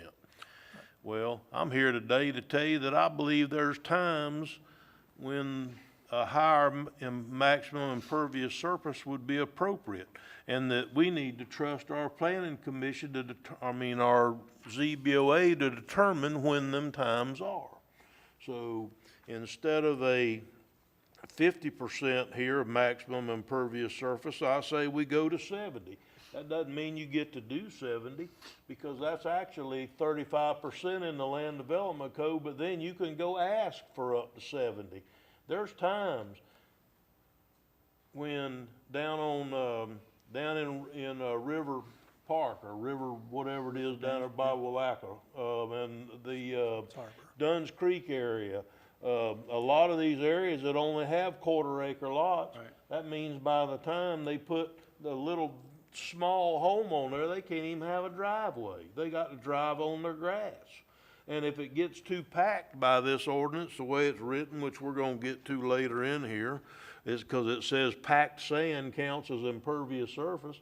So if you go in No, there. yeah, when you start- No, yeah. it says that in Yeah, here. I They did. added it. I did, I read it. I mean, I about fell out of my chair when I Water saw Management it. District told me that gravel has the same drain coefficient as asphalt. Well, exactly. If it doesn't have Makes sense. anything underneath it but the gravel itself, you're right. Doesn't make sense. So that needs to be put in there, that doesn't count as impervious Right. surface. Well, But anyhow. Are we allowed to make those definitions in here? No, well, later on, yes, later on where it actually calls for what that is, and it may be in a definition, I've got it marked, but, anyhow, I think we need to set our maximum impervious surfaces higher. A minimum of 60%, 70% residential, a minimum of 60% over all categories. Because then you have the ability to go ask permission from the ZBOA, if it's appropriate, for you to be able to put in a swimming pool. Right. So Or you're you saying, to be- I agree. Or you to put in whatever. You can't do it by right unless you're under the threshold. But then if you at least have the opportunity to go ask permission Right. to go put in your So pool or your I driveway just want to make or sure I whatever. understand it right, because I'm not as into this stuff as you guys are.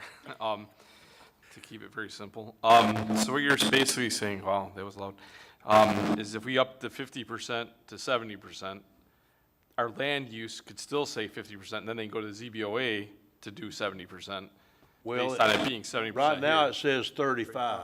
Yeah. And then you have to go to the ZBOA and ask for a variance to go up from 35, but the maximum allowed at this time in some zoning districts is 40%.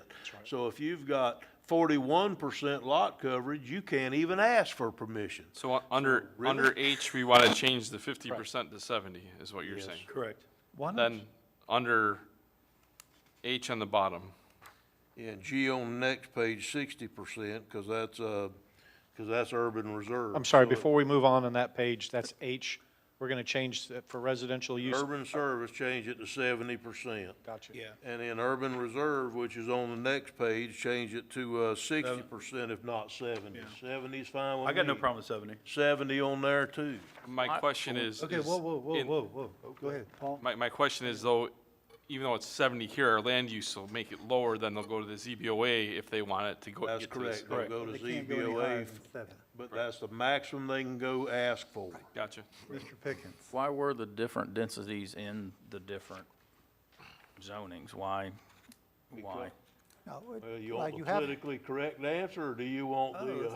I want a raw to the Because it truth was answer. wrote, there was a different set of rules when this comp plan was written back in the 90s. I'm just telling you, Brian was in it then, just like I was, and there was a different set of rules.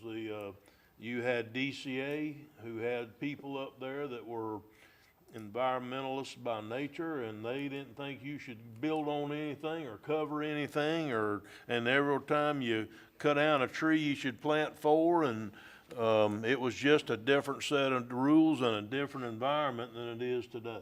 And so now we have the opportunity to fix some of these things that we didn't like last time around and were told us that we had to do. Okay. Is that a good enough answer for you, Brian?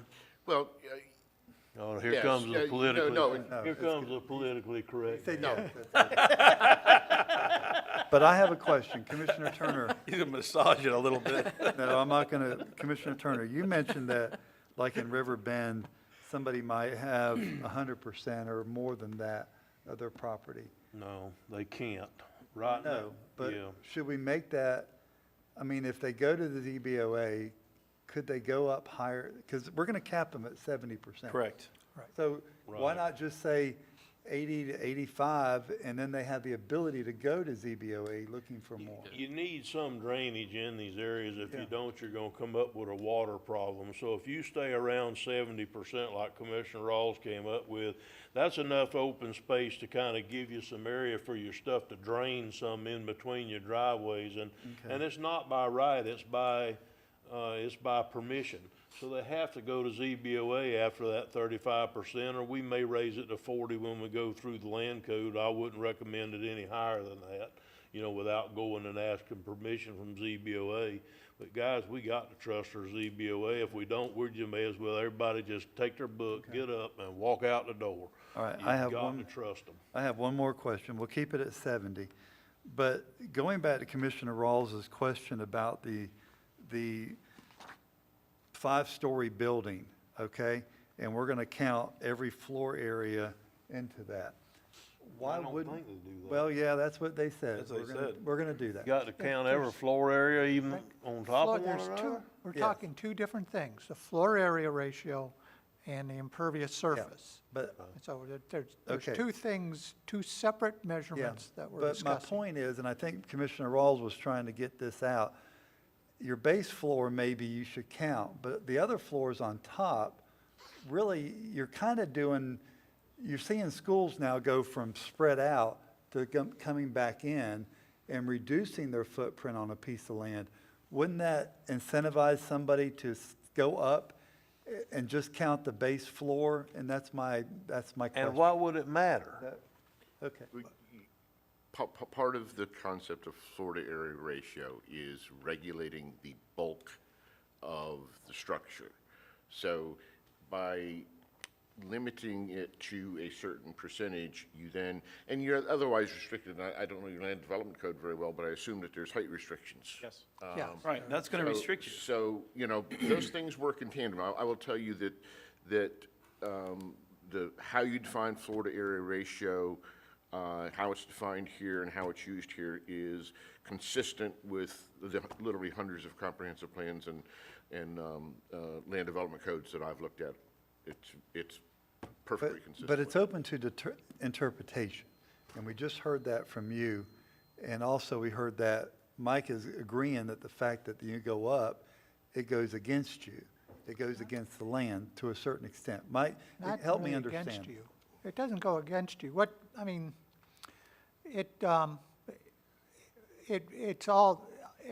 It's the floor area. So if you have 12, 100 square feet on the first floor, a floor area, 100 square feet on the second floor, there's 200 square feet of floor area. And so it's a ratio, and part of it, I think part of it also goes to why it's in here, and it is, Brian reviewed a lot more of these, but as Commissioner Turner indicated, No. the rules back when this was adopted, it was another mechanism for limiting the amount of development that could happen on a parcel. That's Well, with back what in the we've, day. with what we've opened up here today, as far as 24 units to the acre, and a 1-to-1 ratio, you couldn't put 24 on an acre. You wouldn't really run out of room before you got to 24 units, if you're counting every floor up. So, So given that, do we want to take the non-residential and take the 2-to-1 and the residential and bring it to or actually, I think we just need to count base floor and be done. The first floor is, are we allowed to do that? I think the problem is you're tying two different things together. I think we need to separate them. Let's talk impervious and have one conversation on that, and then have another line item that addresses maximum density as far as your total floor area. So if you have 11,000 square foot piece of property. Well, no, we they would. already settled on the 70%. No, but what I think where the confusion coming in is, my original question was, so if I have an 11,000 square foot piece of property, quarter acre, and I build I'm allowed to build up to 6,500 square feet of house. I can put 6,500 square feet and meet the 70% requirement if we adopt a new rule. But what I can't do is put two 4,000 square foot floors. I've only covered 4,000 square feet, but I'm gonna be dinged now, and I have to reduce that So because what are you've you tied. suggesting, just do like Commissioner Harvey, just say Separate 'em. count the base floor? We have a conversation, and we have a portion that addresses only impervious conditions at 85% maximum for commercial and 70% maximum for residential. Yeah, they're separate. And then, no, but then the way you calculate the total coverage on the property is by actual square footage spread out. Now, it would look so the obscene. footprint is what you're. Yeah, but it would look obscene if you said, I'm gonna build an 11,100 square foot house on 11,000 square foot piece of property by going vertical and stacking, 35, 35, 35, 35.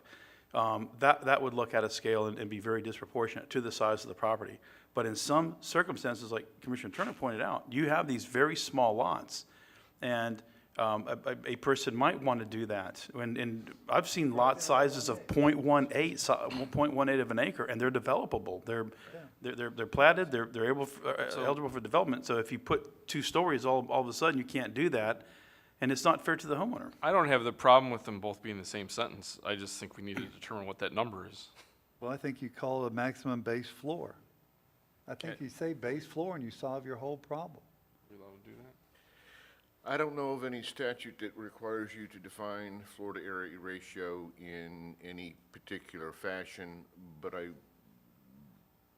never seen it done before. We are gonna be groundbreakers, woo-hoo! Well, here's gonna be one of your problems, though. I know what you're fixing to And say. again, it is the applicability of this process and the fact that anybody who comes in who's familiar with developing understands what the concept of floor to area ratio is.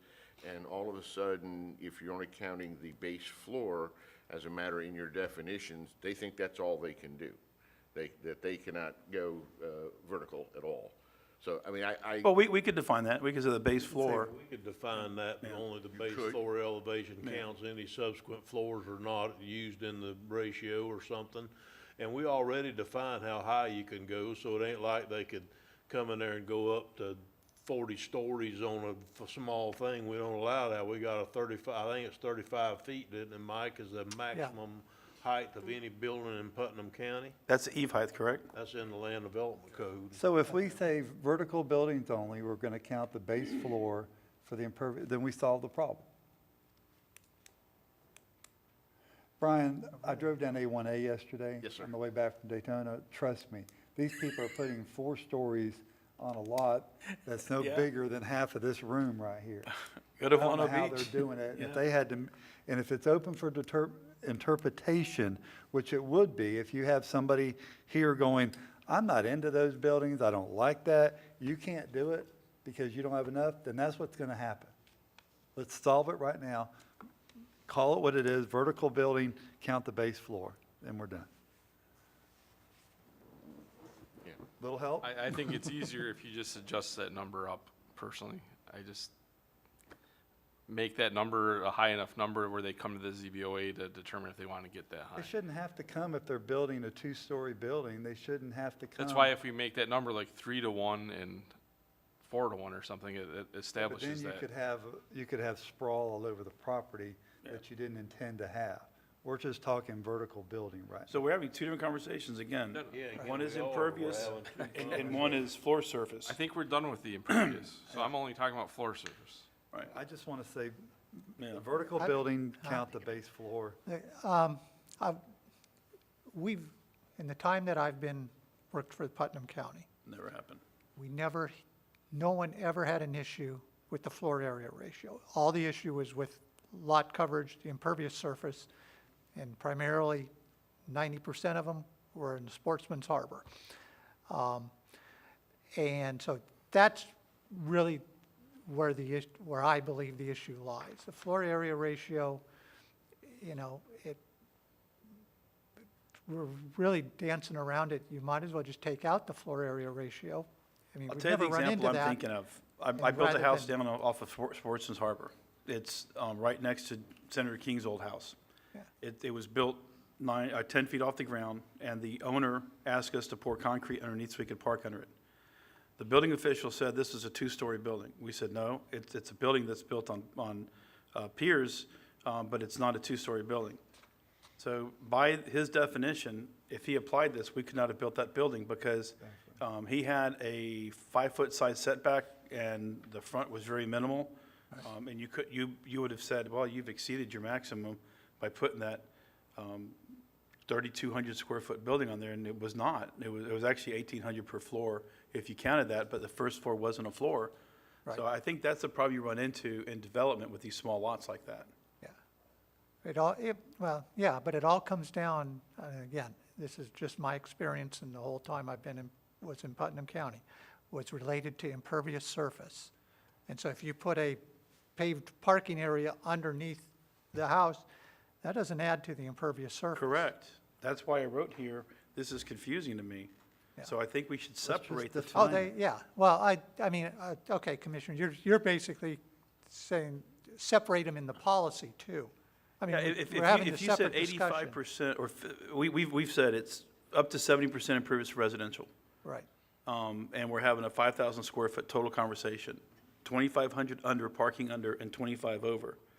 And you had a 11,000 square foot lot. You're under the 50, you're over 35, you're under 50, you're good as long as you get a variance. But if they added a 3rd floor or a 2nd floor, that shouldn't count against them. So that's what I'm saying, we have to separate the two. It only would count against the floor area ratio. It wouldn't count against the impervious. Depends on how you vote, yeah, It wouldn't count against the impervious. correct. But to me, when I read this, it looks like there's a restriction.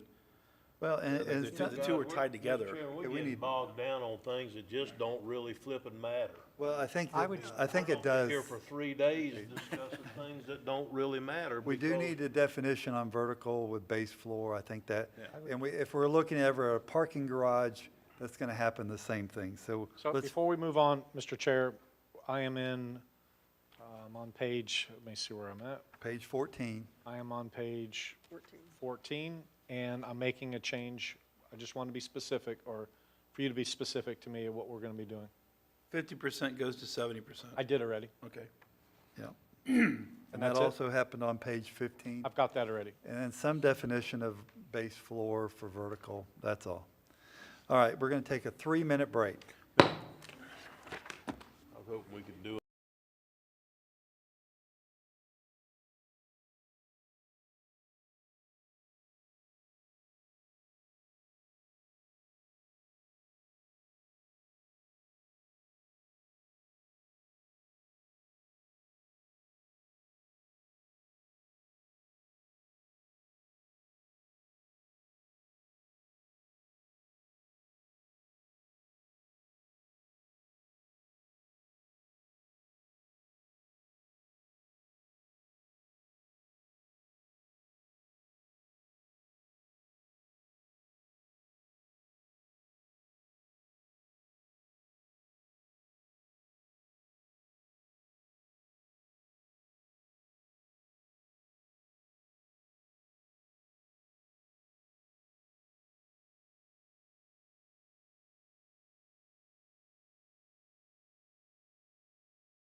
Started back again?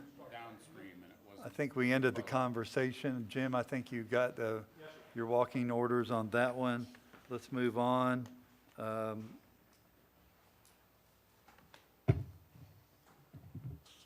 Okay. Commissioner Rawls? I don't have anything until number 19, Let's page get- 19 is let's my get- next one. All right, Mr. And, that's another impervious surface thing, and this one here is for, rural residential. Yeah. I think we need No, to that's, go yeah, it is. You're right. I'm G. sorry. I think it's rural residential maximum floor, and, I think we need to go up to 60% there also, from 40 to 60. But it'll be 35, it'll still remain 35 in the land code, right, Mike? They Yeah, still- But it yeah. will give them the opportunity to ask. To go to for the ZBOA. additional floor space if they need it. Okay, That's all I have on that page, sir. okay. I have nothing on the other pages. Speak up if somebody has something. That 60 is only because that use case is less density, correct? That's, okay. Does anybody have anything as we go in? I All don't, the way to 27 is my next one. okay, I was at I have, 33. I have one on 24. You talk about the mining. The mining, is that different than a borrow pit? Yes, Like, that's it is. completely separate? Okay. it is It's different. a mining district, right? And I did want to just, from 21 through 24, all those strikeouts are because they're duplicates into the, Yes. that's kind of the base explanation, is it's already in the land let's use, see. so it's No, a duplicates. lot of these are, a lot of the strikeouts are related to the old Walmart distribution center. There was a specific policy added back in the day, and that's not going to happen, so we're taking that out. I do have a question on page 26. I think you're at 27, is that right? Okay. 26 on B, under 9B, an increase in density is allowed to one dwelling per 5 acres for parcels. I like that. On a paved road. Question, just a real quick question on that. We're being very aggressive on turning dirt to pave in some areas. So somebody's property might not fit this year, but it could next year once we hit that. Yeah. Or say Ms. Roberts wants to develop her property and she decides to pave the road to do that, then she's automatically, that's $500,000 a mile to pave at today's prices, so she does that. Now she fits into that category. Because that happened out on Bellamy Road with Mr. Griffin, if you remember, in Clay County, they paved that area, you know, Yeah. not for that purpose, but for Right. convenience sake, Yeah. so, okay. Now, they would be allowed to partake of that increase in density. The only concern I had, and I don't want to belabor the point, because I know we're trying to move pretty quick, but, you know, if somebody puts pressure on a county commissioner to move, hey, get this road paved because I want to bring development in, that's kind of a bad deal, but, you know, I'm just going to throw that out there. Okay, move on, page 27. I have a question Oh, I'm sorry. on that, and I don't disagree with that. We've had a lot of people ask for the 1 to 5, but say it comes off the paved road, that would have to be an existing parcel of 5 acres, because if you had 20 and you started to split it, then you're running into the subdivision, is that Still- correct? You can split it Yeah. one time. Yeah, Okay. you'd Second still run time- into the second subdivision time you split issues. it, which is the third parcel, that trips the subdivision threshold. So, but you could count under the, and help me here, Mike. Yeah. You could count that paved road as your paved road if all your lots fronted that paved road. So you could theoretically have a subdivision that fronted an existing paved road by cutting it up, but the time you split it that third time, in other words, you get to split it once, split it the second time for that third lot, then it's got to go through the subdivision regulations. Right. Yeah. Or a exactly. PUD. Or change the zoning to rural residential, which gives you 1 to 2.5 acres.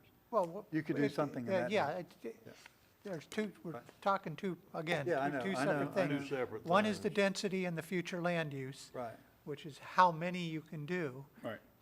Once you do 3, you still have to do the plating and subdivision process. Now, if you were all on a paved road, all the lots, that would cut your infrastructure costs because you don't have to put in paved roads. Right.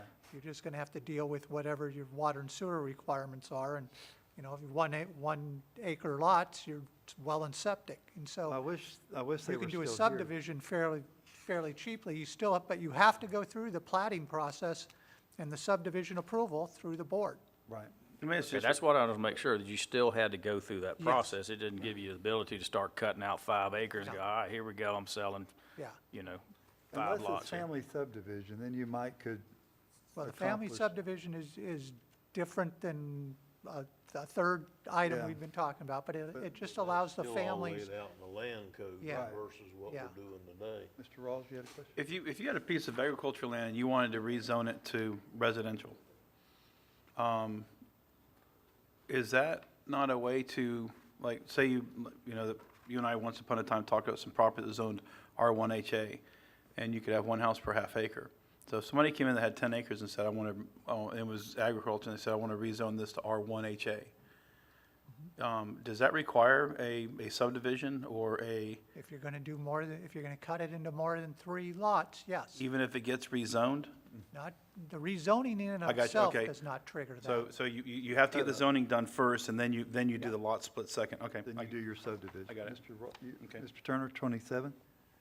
Page 27, under activity base and resource,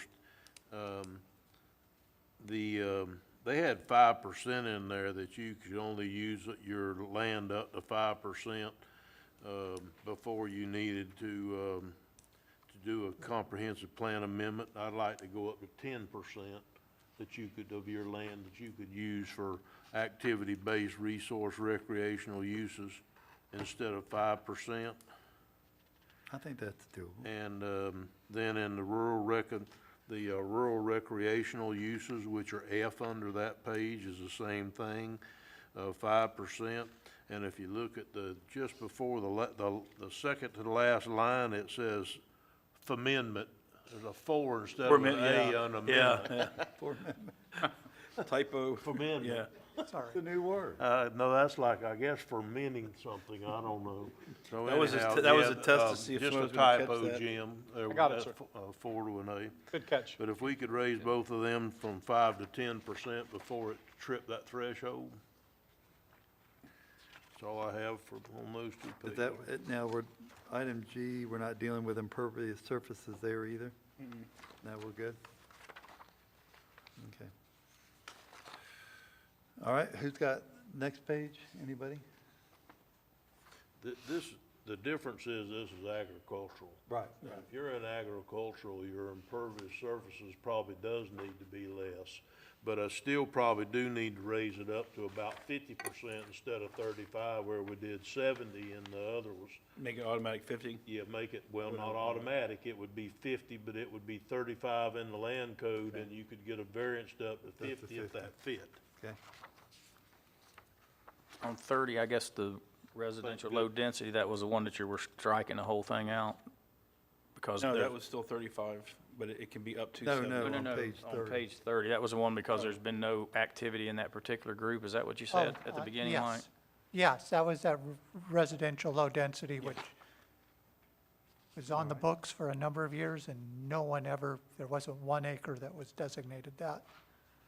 So, We'll probably, all right, who's got a next page?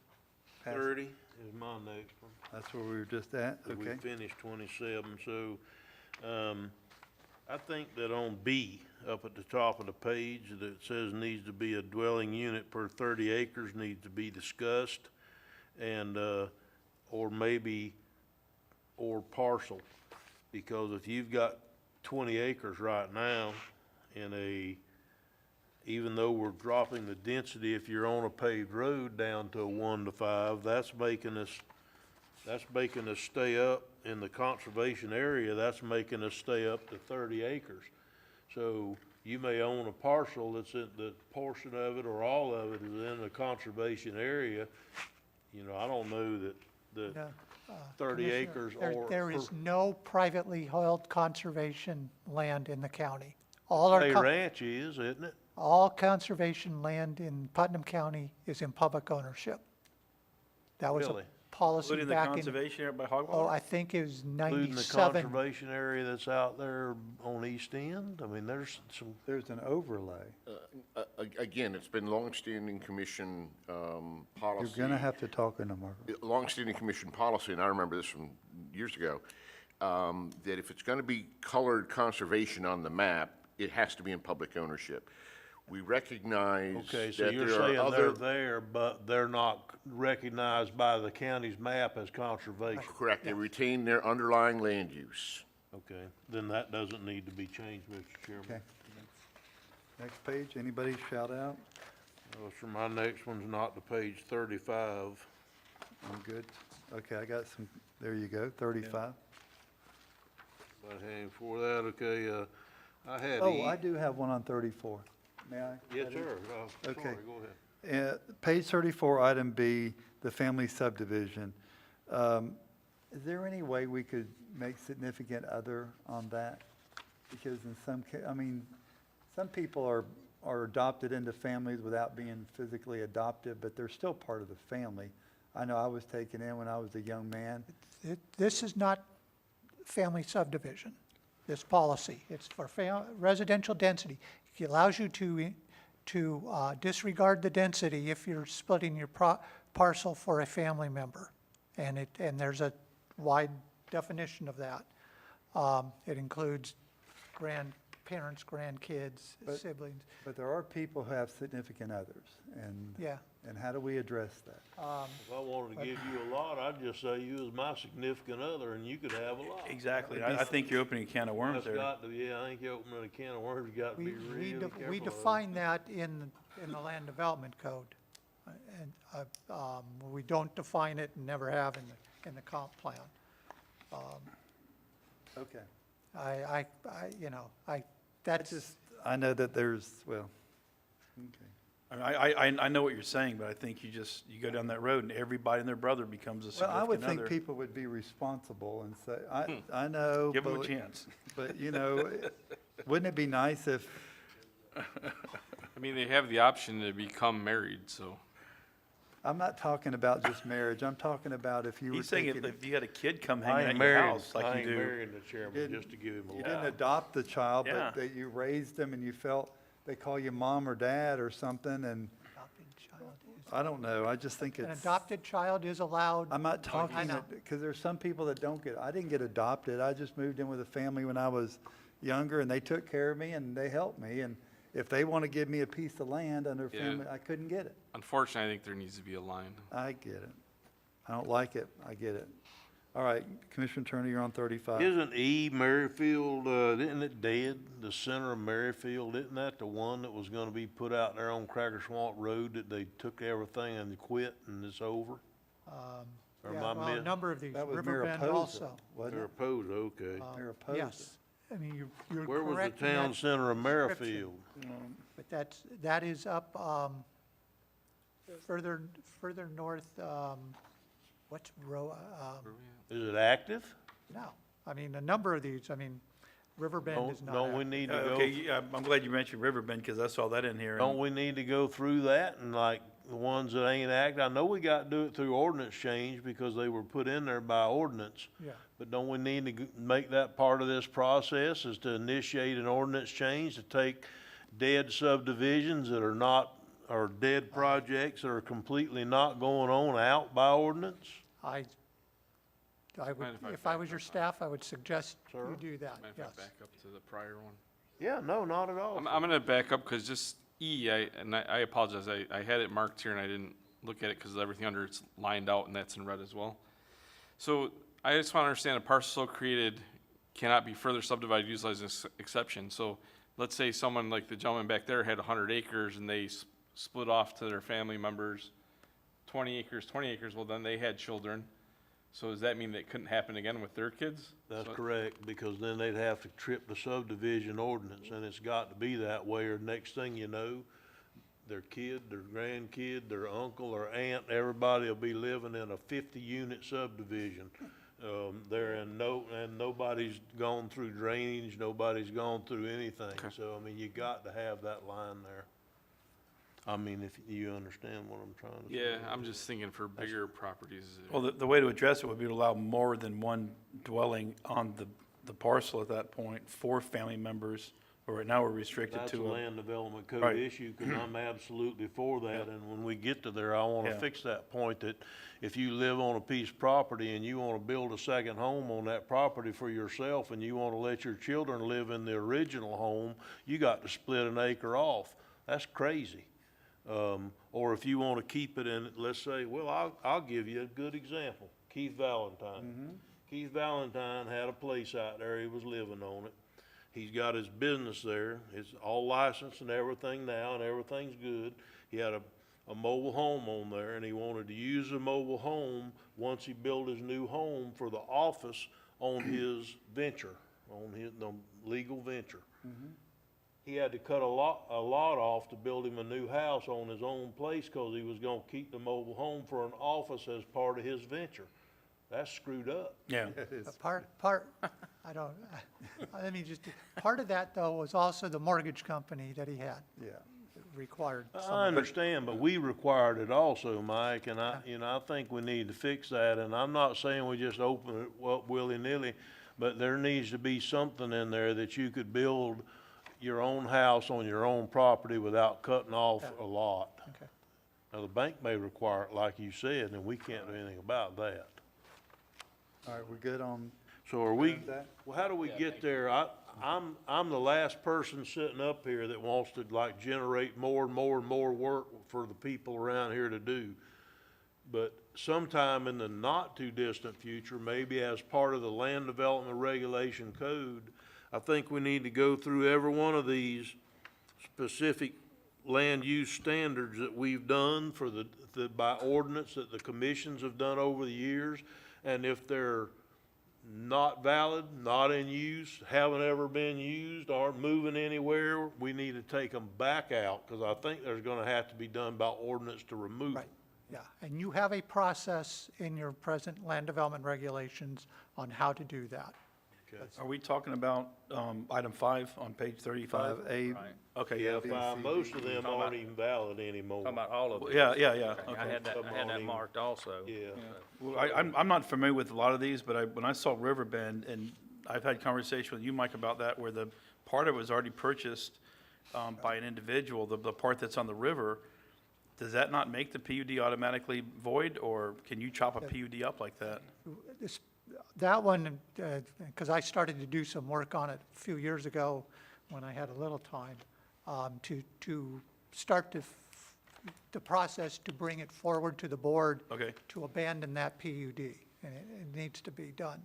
So would it be prudent for us to go ahead and direct staff then to take a look at all these and bring them as soon as possible and get them out of here before we put them back in? I think that they need to do it as part of the land development code changing process, that they're in between now and then, or part of it, or whatever. But it could be done, every one of these has to be removed by ordinance because they were placed in here by ordinance. But do you want to send this to the state to review, or it to have does- this out of here? But that would be Before we a send it. small-scale amendment just to remove one of these. State doesn't care, do they? It would be a text amendment, but Yeah, but I mean, They it would probably be a wouldn't very care. minor thing if we did it by ordinance. I don't think we should hold up the comp plan in order, it's not hurting anything for Okay. these to be in here. Okay. We just need to clean it up on the ones that are not valid anymore at some point. And Jim, I think you can bring that to us at a workshop in the future, and then by ordinance, we can get them cleaned up. Yeah, the ones I have that aren't- as my notes, yes, sir. Okay. And I do have a question on, we sort of talked about B, why was that one taken out of it? I understand that was not valid. Where? B, on page 36. Oh, the On- strike through? On the strike through, why was that 35. one strike? How could it be taken out if it was adopted by ordinance? Right, that's my question there, because if you Well, talk about it- some of these other ones are not active or never took off, it was the same way with the other one. But, Yeah.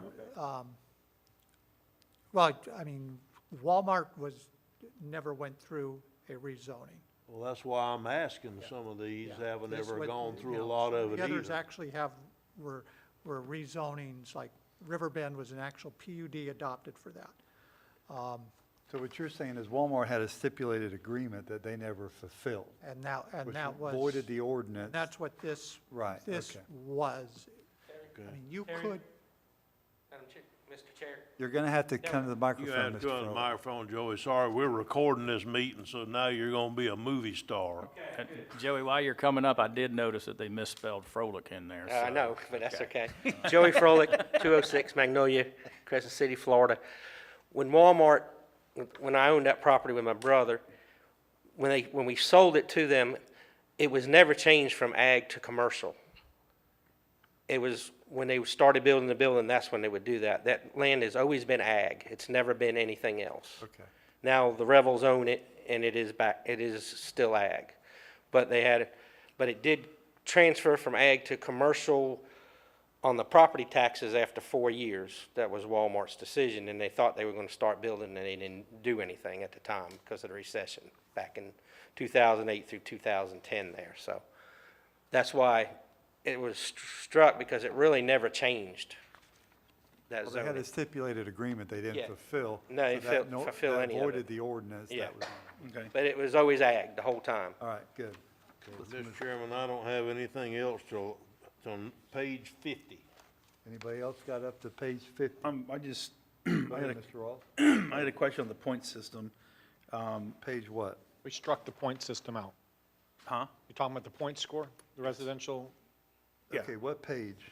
36. 30. It starts on 36 and 36. 37. Okay, they struck that out, right? Yes. Yeah.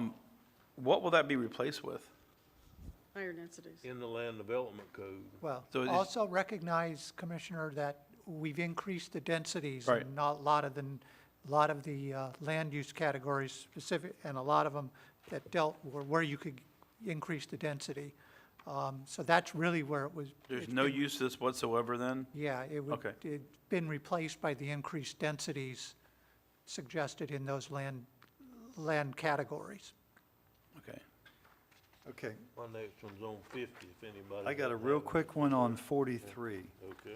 Item D on the top of the page, consider selective acquisition of individual lots. We've had this conversation in workshops, and a previous board years ago did this, and we kind of were scratching our head wondering what the intent of the board was. Is this something we're still going to keep in there as a policy to try to do this? Because my understanding in the meetings that I've been in, we don't want to go down that road anymore. I think if, because the word selective is in there, that's the operative word. Okay, we're If, good. if there was a piece of property that was valuable to one of the other departments, that gives us latitude. Otherwise, we'd have to be selective in nature and choose on. Okay, and one last thing on policy 1.15.4. The only problem I have with that is after Northeast Florida Regional Planning Council or Chamber of Commerce or whatever. I don't think we should leave it up to one, because I know the chamber monitors the daily trips out of the community. I know they do that. So let's not just be beholden to one organization Regional Planning Council or others. or other. Yeah, other- you got DOT and all them. You know, I don't think you even have to name an agency here. Okay, just don't, assistance of Agencies. Applicable agencies. applicable agencies. Okay. Mr. Turner, you on, where page are you on? I'm on 50, if nobody has anything till we get there. The last one on 50, impervious surface. I got one on 47, I'm sorry. Okay, go ahead then, you're before me. After our last meeting, can we add tennis/pickleball to activity-based? I forgot. Yeah, that I one. want to talk. And I it's, actually got that in the rec area. Okay. I mean, in the recreational use element, change it tennis/pickleball for, Yeah, for levels of service in the different events, yeah. but we can name it there too. Yeah. and I think, I So think we're with adding pickleball? Under Activity activity. Tennis pickleball with a Yeah. slash. And in the back of the second section back there, it's actually mentioned in there, pickleball is. But I think the ratio may need to be like, Oh, then it's ratio. like one boat ramp in every 10,000 people. I think it's one pickleball court in every 20 people is Yeah, probably it's- what they would want. That's a joke. I'm I know, I got it. tighten it up here a little bit before we go to lunch, sorry. Page 50, impervious surface, I think that, it should read where it down, go to the end of the second line, including surfaces such as compacted sand, delete sand. I agree. Compacted sand is not an impervious surface. And then I think that should read, including surfaces such as highly compacted lime rock, shale, clay, as well as most conventionally surfaced or paved streets, roofs, sidewalks, parking lots, wet retention, detention, pools, and other structures. And then add loose fill is not an impervious surface. Loose fill, because gravel, if you decide to do your driveway with gravel, just gravel, not without lime rock underneath it, that's a pervious surface as you can get almost. If I may, before we make this change, Mr. Teeple or to Mr. Brown, I know the Water Management District looks at impervious surfaces with their own definitions. Right. I know that would have to be applicable to us. We have to be consistent. I guess I'm looking for consistency. I know compacted sand, because of the runoff it can create, is an issue, and it's been deemed as being an impervious surface. Your opinion? Yeah, well, first of all, that's correct. Number one, that's correct. Talk into the microphone. I'm sorry. Yes, Mr. Troiano is correct. And the Water Management District is becoming more and more interested in this impervious issue, because it's really what drives their stormwater issues. I don't know how to describe loose fill. I know what you're talking about, just plain old gravel. I understand that. Well, not just gravel, if you don't mind. You've got slag from steel mills that's used for road surfaces. You have, I understand that millings eventually becomes impervious, but if we could get a definition by a drain coefficient, if nothing else, so we can apply it, I agree with Commissioner Turner. It's ridiculous that if you have compacted sand and it's not at any kind of a slope, it's not going to do anything but drain. So you're not creating an impervious condition. And if you have a yard that does have a slope and it's sandy and it's compacted, it has grass on it, again, you're not gonna have an impervious condition. So, I mean, you could, if you take this the way it's written, you really can't have anything on top of anything in here because we got nothing but impervious conditions. Yeah, if you drive a truck in your front yard, it becomes compacted sand, and all of a sudden it's impervious surface. Yeah. That's ridiculous, that's ridiculous. I mean, for us guys that are in this business, I mean, People want to have Can we their change it property to and, maybe mechanically impacted sands, like if they came in with something I that, think. just I think- scratch sand altogether. If Yeah. water management wants to like upend us, then fine and dandy, but I don't think it's in water management stuff now. Compacted sand counts as impervious They surface. use a drain coefficient and they have things that they're listed by that. So we could, Compacted sand out. or we can just ask for a definition from them No. and No, include it? just kill sand. No, I don't want to ask. Let them shoot us. Maybe the impervious surface police will show up.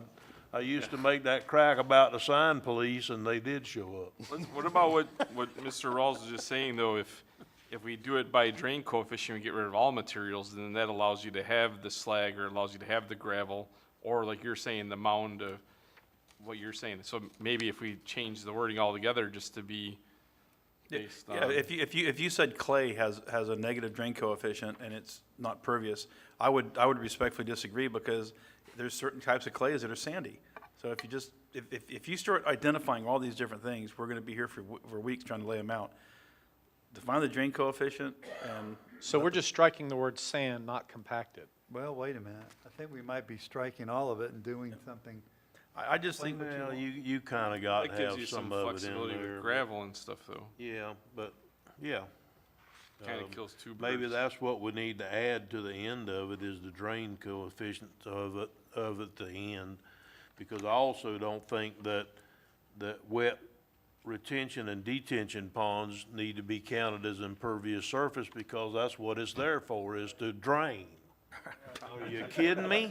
Sitting there looking So we're saying that's impervious surface of the retention pond? That's what a retention pond is. Retain the water where it can drain into All the right, so soil. let's scratch wet retention, let's scratch wet retention and Yeah, so, retention ponds. so basically it needs to say highly compacted, and then scratch sand, lime rock, shale clay, as well as most conventionally surfaced or paved streets, roads, sidewalks, parking lots, pools, and other similar structures, and then add the language, if you can find it, about the drainage coefficient. I'm good with that. Because you could also put in some of them pavers that are meant to drain too. That's why it needs to have that coefficient language in there, because they're perfectly legal. And you know what, you bring up a great point. If, I've done several jobs, we've installed these pavers, and you would be shocked to see how much goes underneath that in the way of compacted 97 stone, then 57 stone, then you put the pavers on top, and it still percolates. It drains These are very considered well. pervious pavers. Well, so it's the drainage coefficient has to be part of it. So it'll be at the end. We'll add language about the drainage coefficient at the end. Yeah. And we struck wet retention, detention ponds, and we struck sand. That's right. Okay, wait a second. Is that supposed to be roofs? What does it say? Roofs? Says roofs. He said roads, but Roofs, Roof? a roof? Well, the roof is impervious. Okay. That's, anything with a roof over is considered impervious. Well, then doesn't that go back to our, They're certainly impervious when we put them on. Yeah, no guarantee they're gonna stay that way, but Always impervious, but they are when we put them on. that's one of the questions on the roofing exam. well, doesn't that go back Sorry, to the Mr. Chairman. conversation earlier about, Right. Cut up a little. But again, if you're going vertical, your roof Only doesn't got one change. roof. Right. That's why I said it. You That's should- what- should well, account- There you go. And with that, Mr. Chairman, I don't have anything else anybody else got anything? in the land use. I think that'd be a perfect We time are to gonna cut stop for lunch, and we'll be back here at 1:30. Thank you.